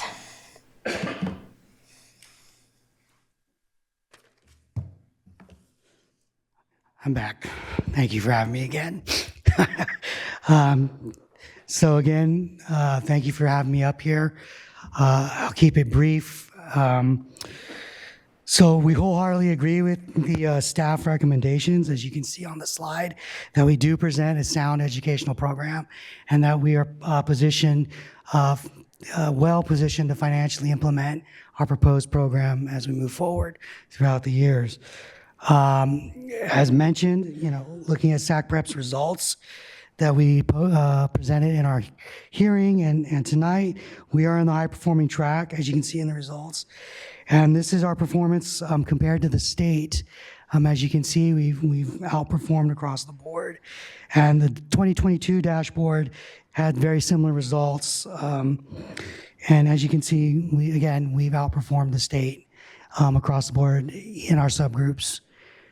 And then we did a comparison to the district, and as you can see, we are doing what we're supposed to be doing, and it's not to throw anyone on the bus, but it's to show how hard we're working, and that we really strive to make sure our students are learning, and that and you can see even our ELPIs at the bottom are included in this as well. In addition to comparing our results, as you can see, the results continue to increase except for one.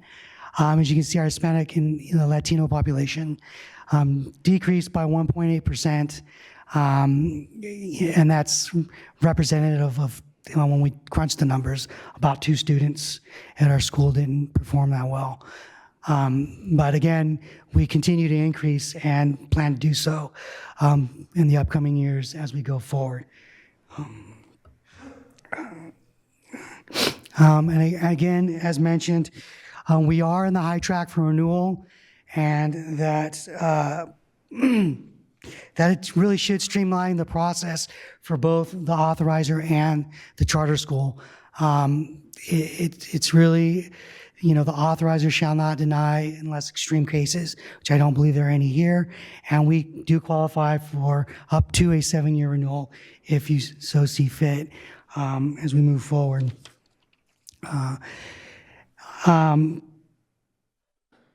As we move forward, we did respond to the findings on November 15th, and these next few slides are going to kind of summarize just a really high-level overview as we move forward. We did not take those findings lightly. We are putting them into action, so things are being taken into account, and we are going to follow through with what was recommended to us. As for our LCAP, this was the first time we'd ever gotten any feedback on our LCAP from previous years. But again, taking the findings, we will be updating it. We will be sharing with our stakeholders. They've already been made aware of things that we need to do, our community partners, and we will be making that update as we move forward. And even with SCOE, I'll be sitting down with the folks over there, making sure I've got it. Yeah, same reaction. But it is something that we're taking serious, and we're not just kind of pushing off the side. So you'll see that. As for our governance, we've already, once we've got the notice to cure and we put a plan in action, which we will be, amending our bylaws and adding board members as we go. It is not without effort that we've been trying to find board members. That has been happening. Unfortunately, it's a volunteer position, and some people, it's really hard to get folks to give up, their time to support and really kind of give us. Mr. Mack started off as a parent with us, and he's been with us forever. His kids came through our school, and it's really hard to find a unique individual like that to support us.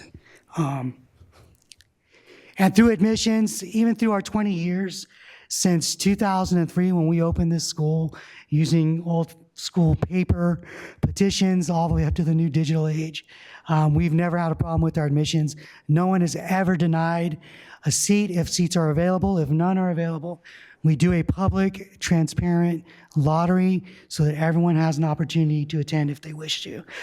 There's never any secrets about who gets in, who doesn't get in. It's all public. It's all for anyone to watch. We even tried to stream it this year, finally. Again, that's never been a problem and will not be a problem as we move into the future going forward. So next steps, we continue to serve our families. We look forward to moving into this third decade of serving our families. Items that have been identified by the district can and will be addressed through annual oversight. We commit to working with the district staff to address these items, as well as strengthen our annual oversight as a team and in partnership. Thank you for giving me a chance to speak again. And I ask for a motion to approve 3457-A for a 7-year renewal. SAC Prep's notice to cure and responses was emailed to everyone on November 15th. If you have any questions from that, I'm happy to take them. And I know that there'll be a public comment, so I am at your mercy. Kept it short. Yes. Thank you. Do we have any public comment? We have 5 speakers on this item. We'll start with David Mack, followed by James Driscoll, and then Vanessa Cuevas.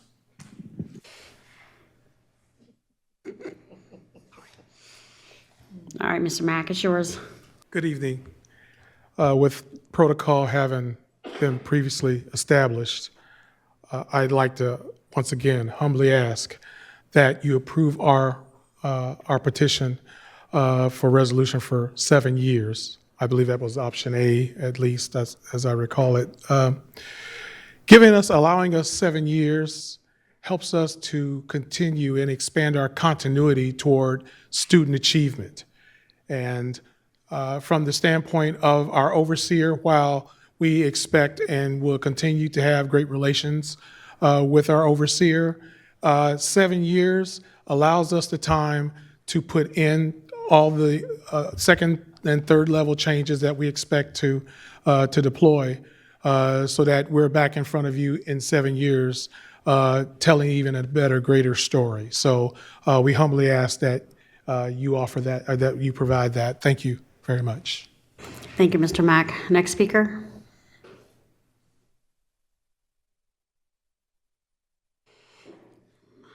Floor is yours. Hello.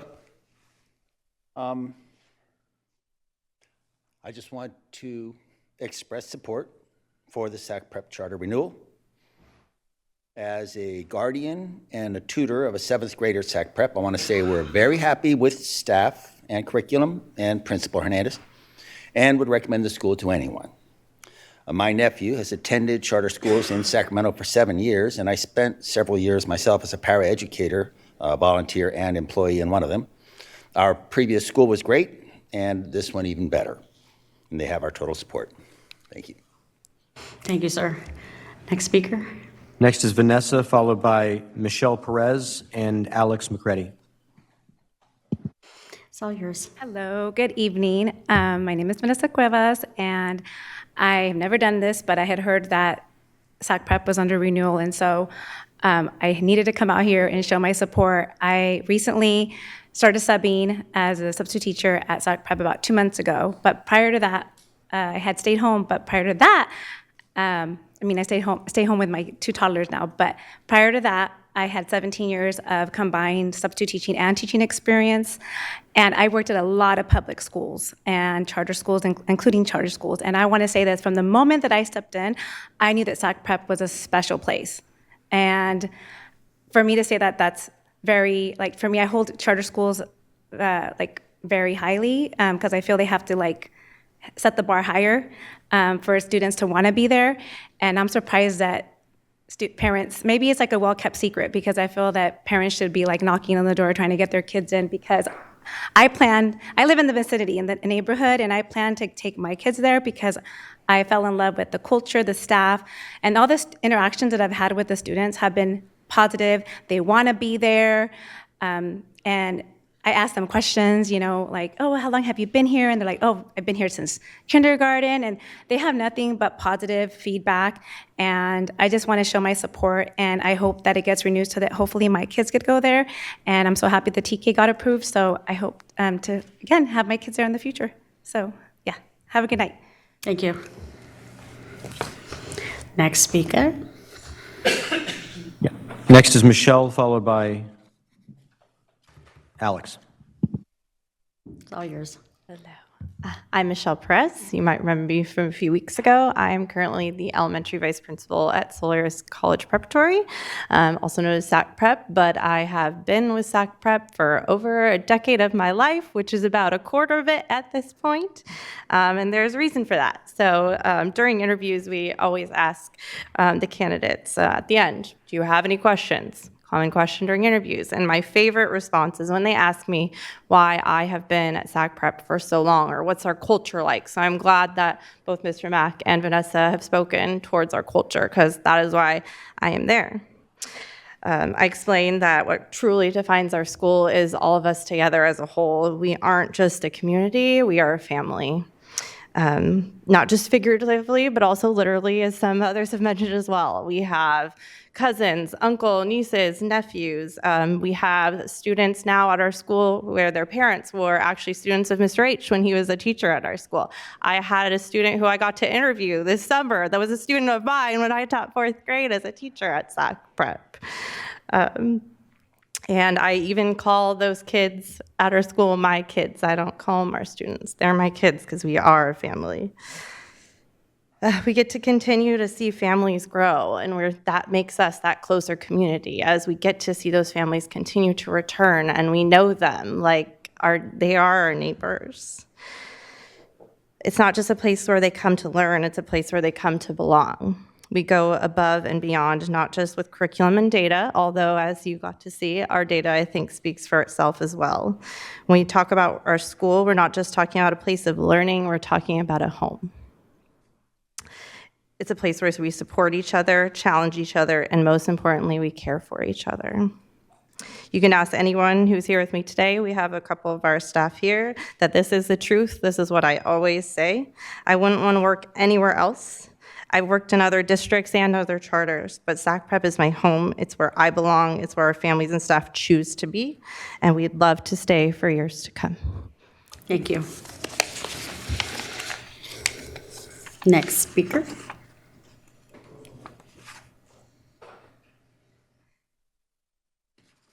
It's all yours. Hello, my name's Alex McCready. I'm a 3rd grade teacher at Sac Prep, and I'm happy to be here today in support of our charter renewal.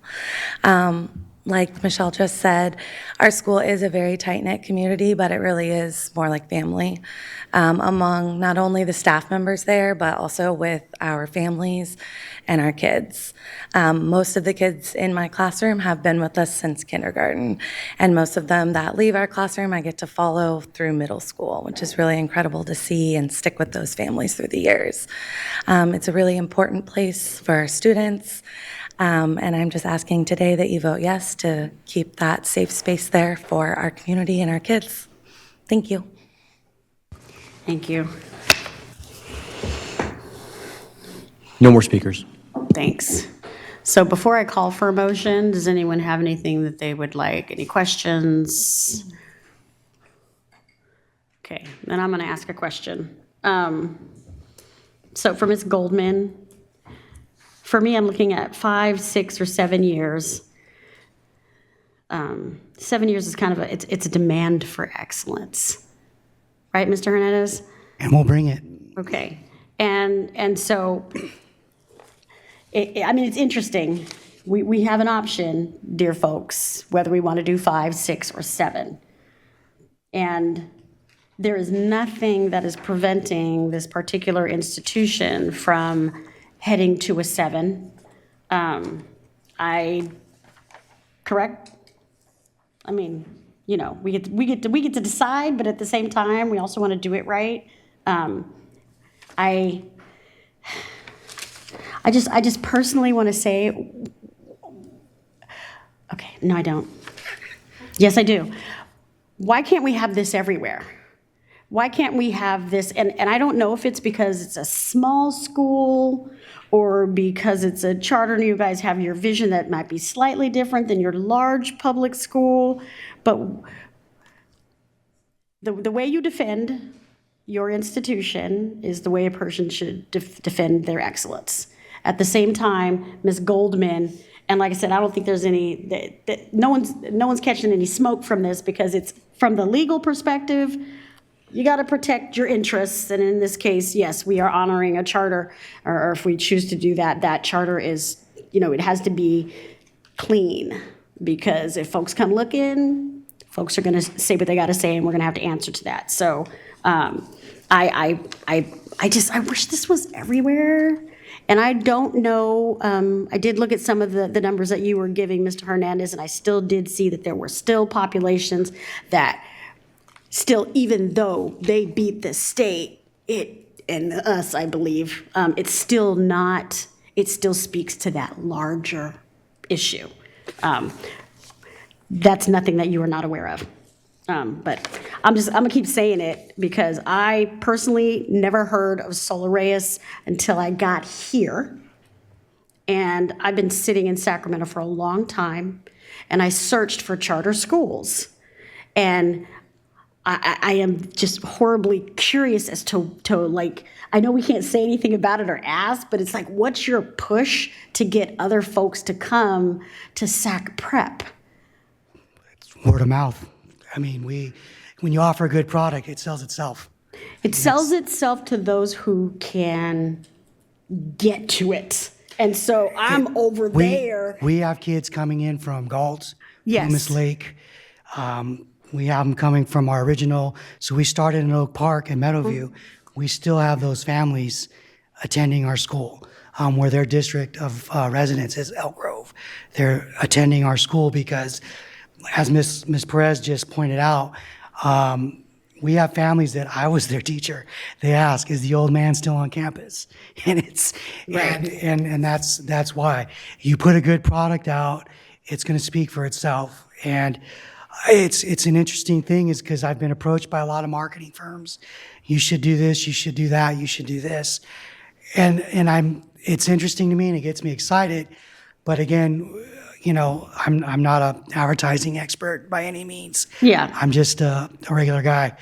But I do believe that it's because a lot of the families we do get, it's because they heard from somebody else about our school. They were doing some research, and our name popped up in some search algorithm, and they, sent us an email, and then they came and visited with me, saw what we were doing, and before they left, they were enrolling.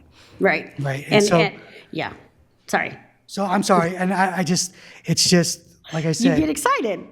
What's And that? you get excited about this, and Yeah, why I am shouldn't you excited. be excited? I'm excited for. Yeah, obviously I'm just speaking for, maybe some communities that I represent. Even if something is really good and it is golden and it is something you want to get to, if you cannot get to it, then it is a loss, and that is not on you at all. I'm just speaking to the room and to the community. But sorry, and I did shift all the way over from Ms. Goldman to you, Mr. Hernandez, and I'm sorry. Is there anything specific that we need to know regarding that 5, 6, 7 separation? So there's nothing in law that speaks to that, right? That it is entirely at the discretion of the board. From my perspective, the things that I would encourage you to consider are like, what are all the things that can happen in that time period? And do you expect to see the school again between now and then? Because while we have all of these oversight expectations, they are voluntary and collaborative, right? They are not, there's like, if folks are like, nope, sorry, not gonna show up, like they don't have to, right? And so I think that's the question, is like, how much runway are you comfortable with? Speaking candidly, there are amazing things about this program, and there's data that I find concerning. Suspension rate in particular is one that I would definitely want to see this school address soon. And so, like, for me, that's a question.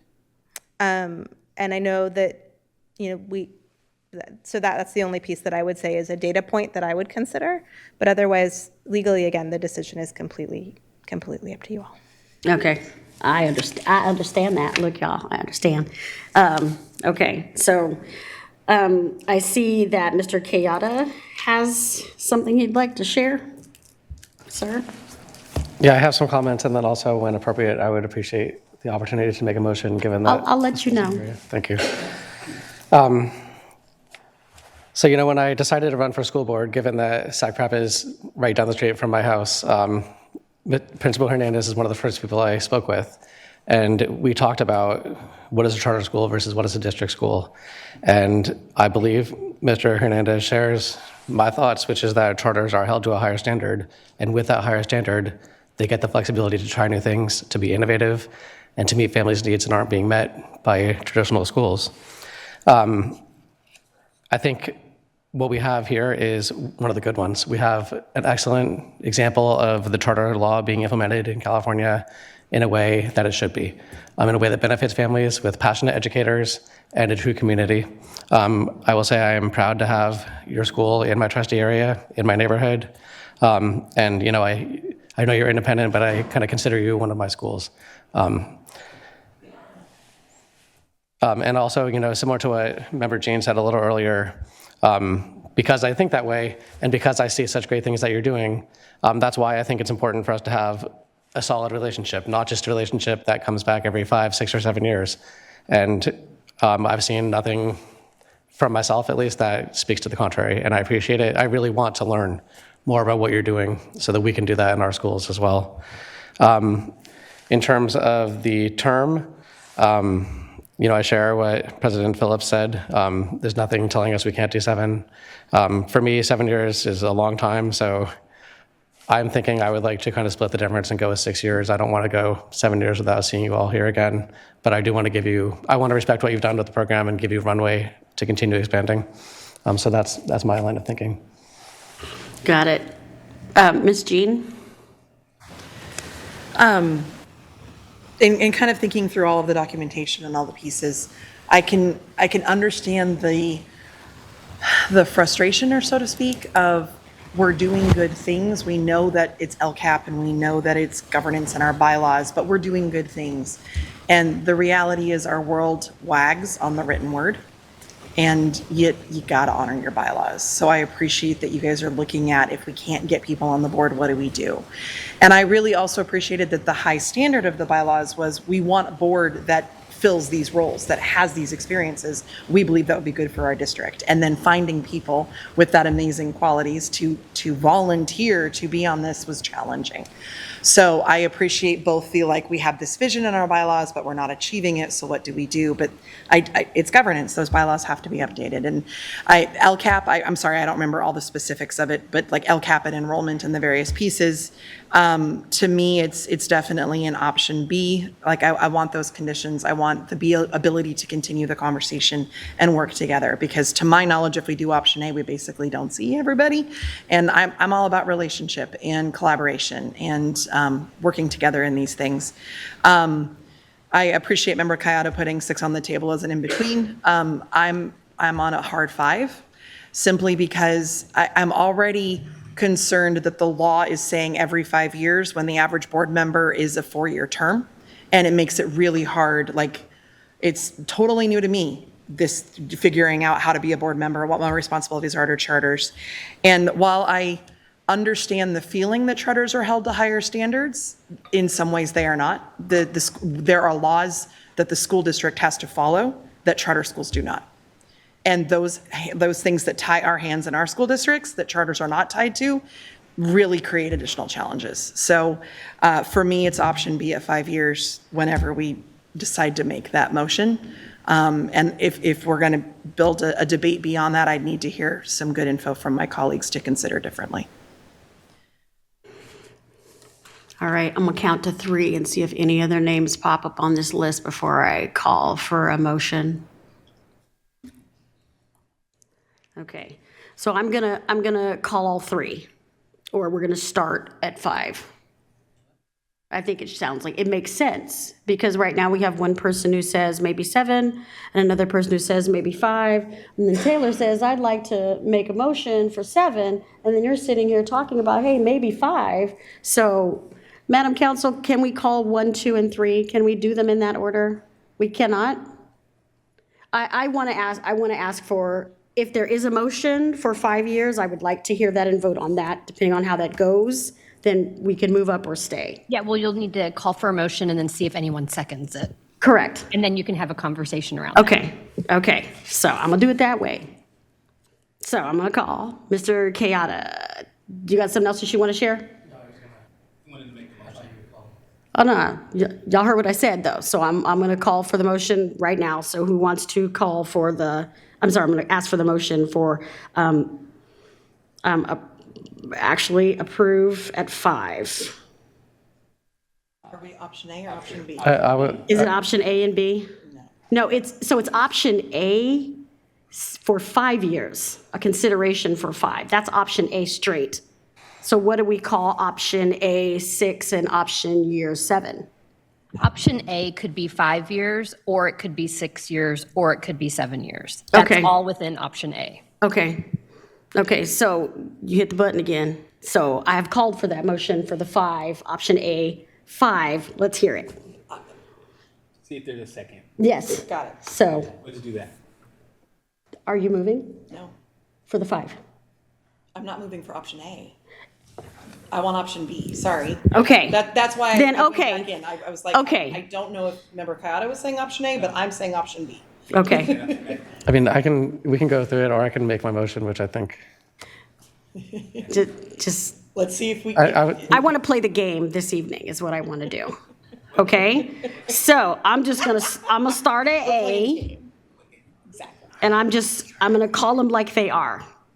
The downside is if I'm asking for option A, and this is just, Madam Council, help me out. If I ask for option A5 and somebody moves for 5 and someone seconds it and we vote, then we're at 5 and then we don't get to option anything else. I think what you're saying is you're going to make the motion for option A at 5 years, and then what you'll do is call for a second.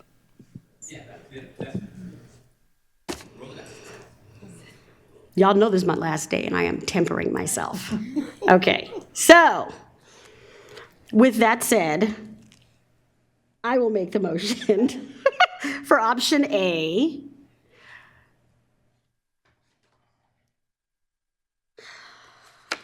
I get it. I'm struggling with the level of success and sitting in Oak Park. And I know that has nothing to do with any decision or any motion that I make right now. I just need to say that one more time. So I'm going to make a motion for option A, 5 years, and I would like to entertain a second. Counting to 3 in my head. I don't hear any, so my motion is dead in the water. So I'm going to call now. There are no more option A, right? No one's calling for option A at all, 5, 6, or 7. Correct? All right. Say again? I know, I don't gamble. This is an issue. That's why I'm trying to play this game with assistants. So option B, I'm going to ask for a motion for option B. It's just, it is complicated. So I'm going to call for the next motion. Let me do it that way, because what I'm hearing is 2 people who want to call for a motion, and right now it's option B, 5 years. Who's making a motion for that? I'll second that unless. Did we have a motion? The motion, I'll make that motion. You're making the motion for option B, 5 years. Okay, do I have a second?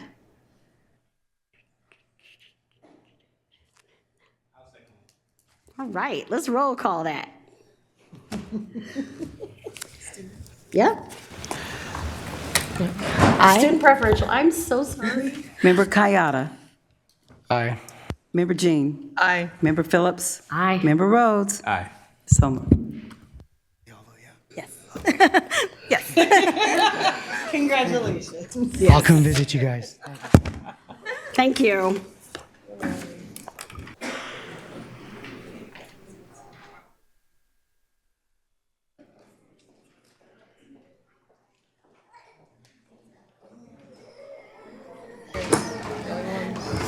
Congratulations, SAC Prep. Thank you. Continue with the excellence. We'll see y'all in 5.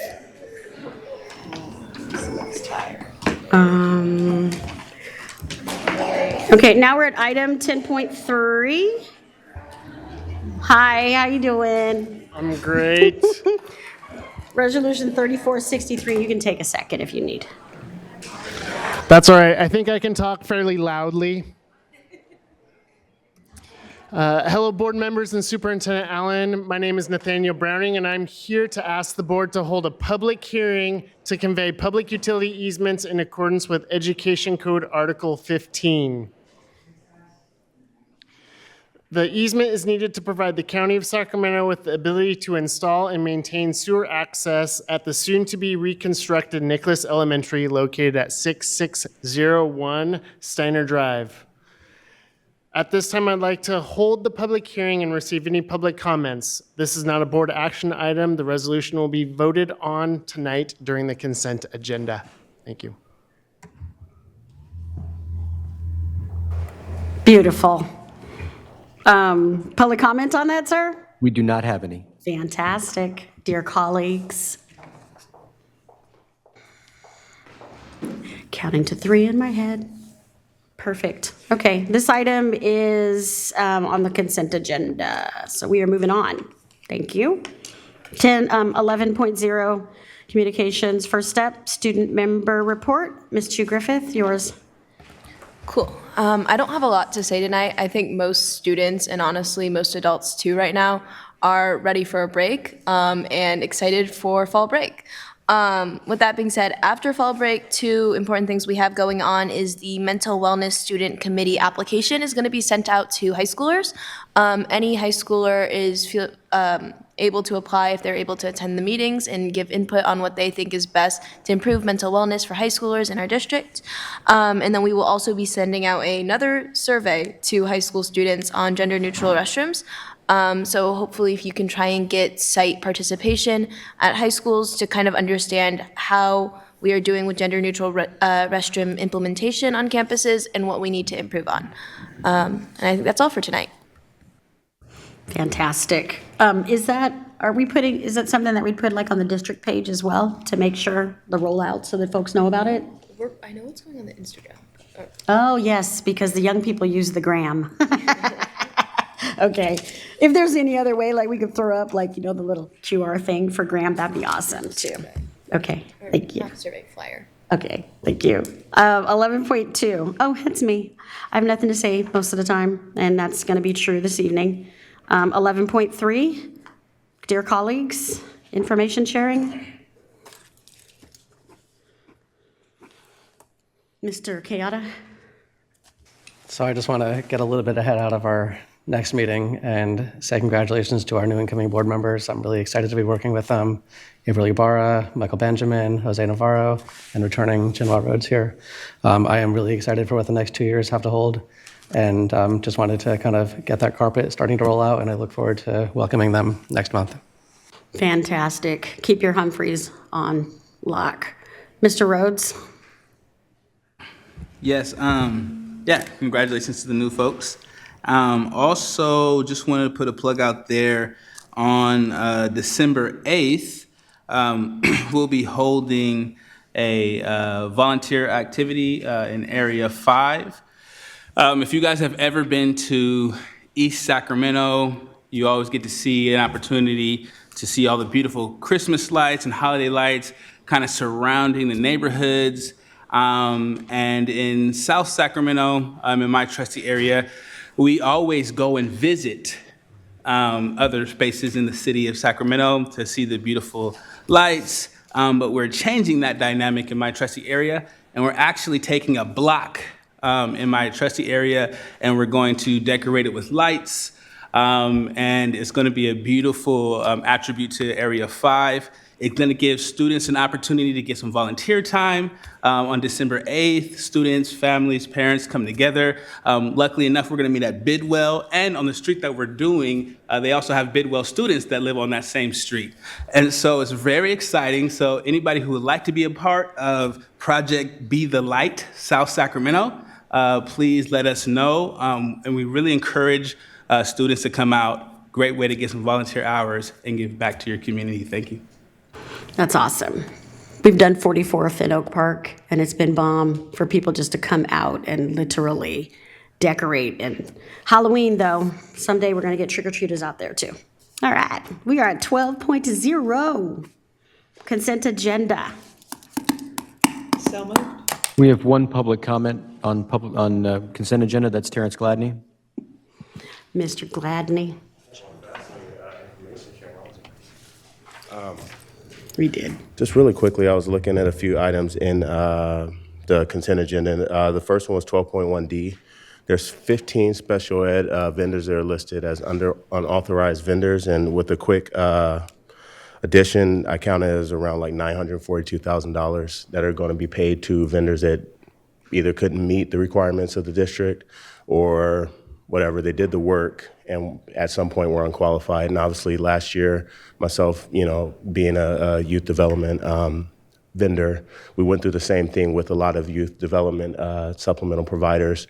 So I would love to see some further exploration to kind of piggyback on the conversation that started last year to find out what it is that's precluding some of these vendors. I don't know the qualifications, whether they're qualified or not, but I do know in my realm, there are a lot of youth development vendors that have left and had to go to other districts, and we're losing a lot of qualified providers that have deep relationships at our school sites. So I think that it's very important that we explore a little bit further and find out what's going on. And before we talked about possibly some pooled, insurance or some other opportunities for small organizations that are really doing great work. Again, let's not forget it because it's not in front of us right now. Let's revisit some of those conversations and monitor it to make sure they're taken care of. But obviously with the conversation around like the action plan and everything else, when I looked at 12.1E and the POs, between pages 1 and 3, like page 1 had like $229,000 and pages 2 and 3 had about $100,000 in special ed reimbursements from settlements. And obviously as someone who studies the board agendas, there's a lot of things you guys discuss in closed session around special education and those things. And then if I look further at 12.1F with the increase in legal contracts, there's an increase right now of $950,000 is being approved tonight. $200,000 of that is special education. So when we talk about mindfully spending our dollars on our students, how much more will we have to give to our students if we didn't have to take general fund dollars and pay out settlements, and we could actually pay them to students to have, positive outcomes. So just something for us to think about. Thank you. Thanks, Mr. Gladney. And good night. Oh, and thank you, Gracie. Thank you so much. You're welcome. Thank you. Now, Mr. Kayada says he wants to pull one, but we had a motion on the floor. I'm just thinking out loud. Do we have a second for her motion?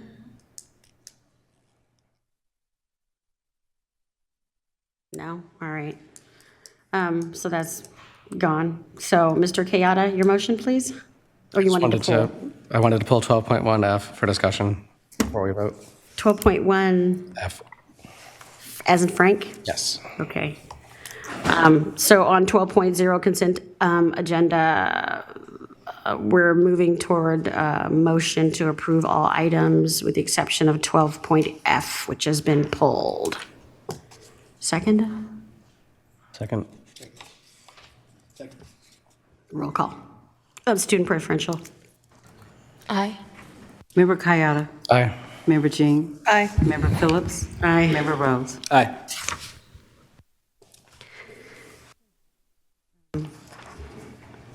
F. Let's talk. So I just wanted to discuss the legal costs very briefly. I do want to approve this. I just think it's important to call it out. So about a year and a half ago, this board made some motions and took some actions related to improving our legal services, including moving from Lozano Smith to F3 after Lozano Smith did not bid for our services, and to, of course, keep DWK for the services they provide. And we also agreed to actively search for a chief counsel and to increase their pay. I just want to make sure we don't forget that, because these legal fees are going up tonight by 25%, and they are already extremely high. And the Black Parallel School Board litigation settlement did not make all of our problems go away. So I just want to make sure that moving forward, we really, really, really try to get a chief counsel who can bring our legal services in-house to the extent possible and to control these outside costs and to make sure we're spending our dollars on our students. But we have to approve it. We have increasing legal needs. I just wanted to make sure to reiterate that action we took a year and a half ago. I hear what you're saying. I do recall, we've had a couple reports report outs to us to explain. It's like it's a process, and you practice law. I don't, but you don't want to just pull counsel off of something that they're already working on. And yeah, I guess it's a bit of a tenuous process, but per usual, you will continue to pull and highlight because that is what you do, Taylor. Yes, so I appreciate that. So with that, can we get a motion to approve 12.F? Move. 12.1F. Second. Student preferential vote? Aye. Member Kayada. Aye. Member Jean. Aye. Member Phillips. Aye. Member Rhodes. Aye. Moving right along. We are now on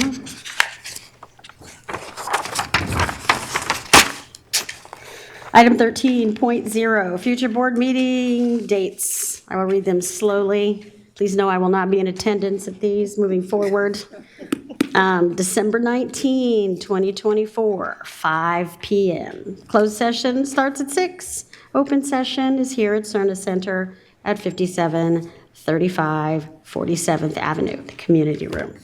And on January 16th, after the holidays, 2025, 5 p.m. closed session, 6 p.m. open session, Cerna Center, 5735 47th Avenue in the community room. And my last 14.0, I will move to adjourn. All in favor? Aye. Yes, let's do it. Thank you.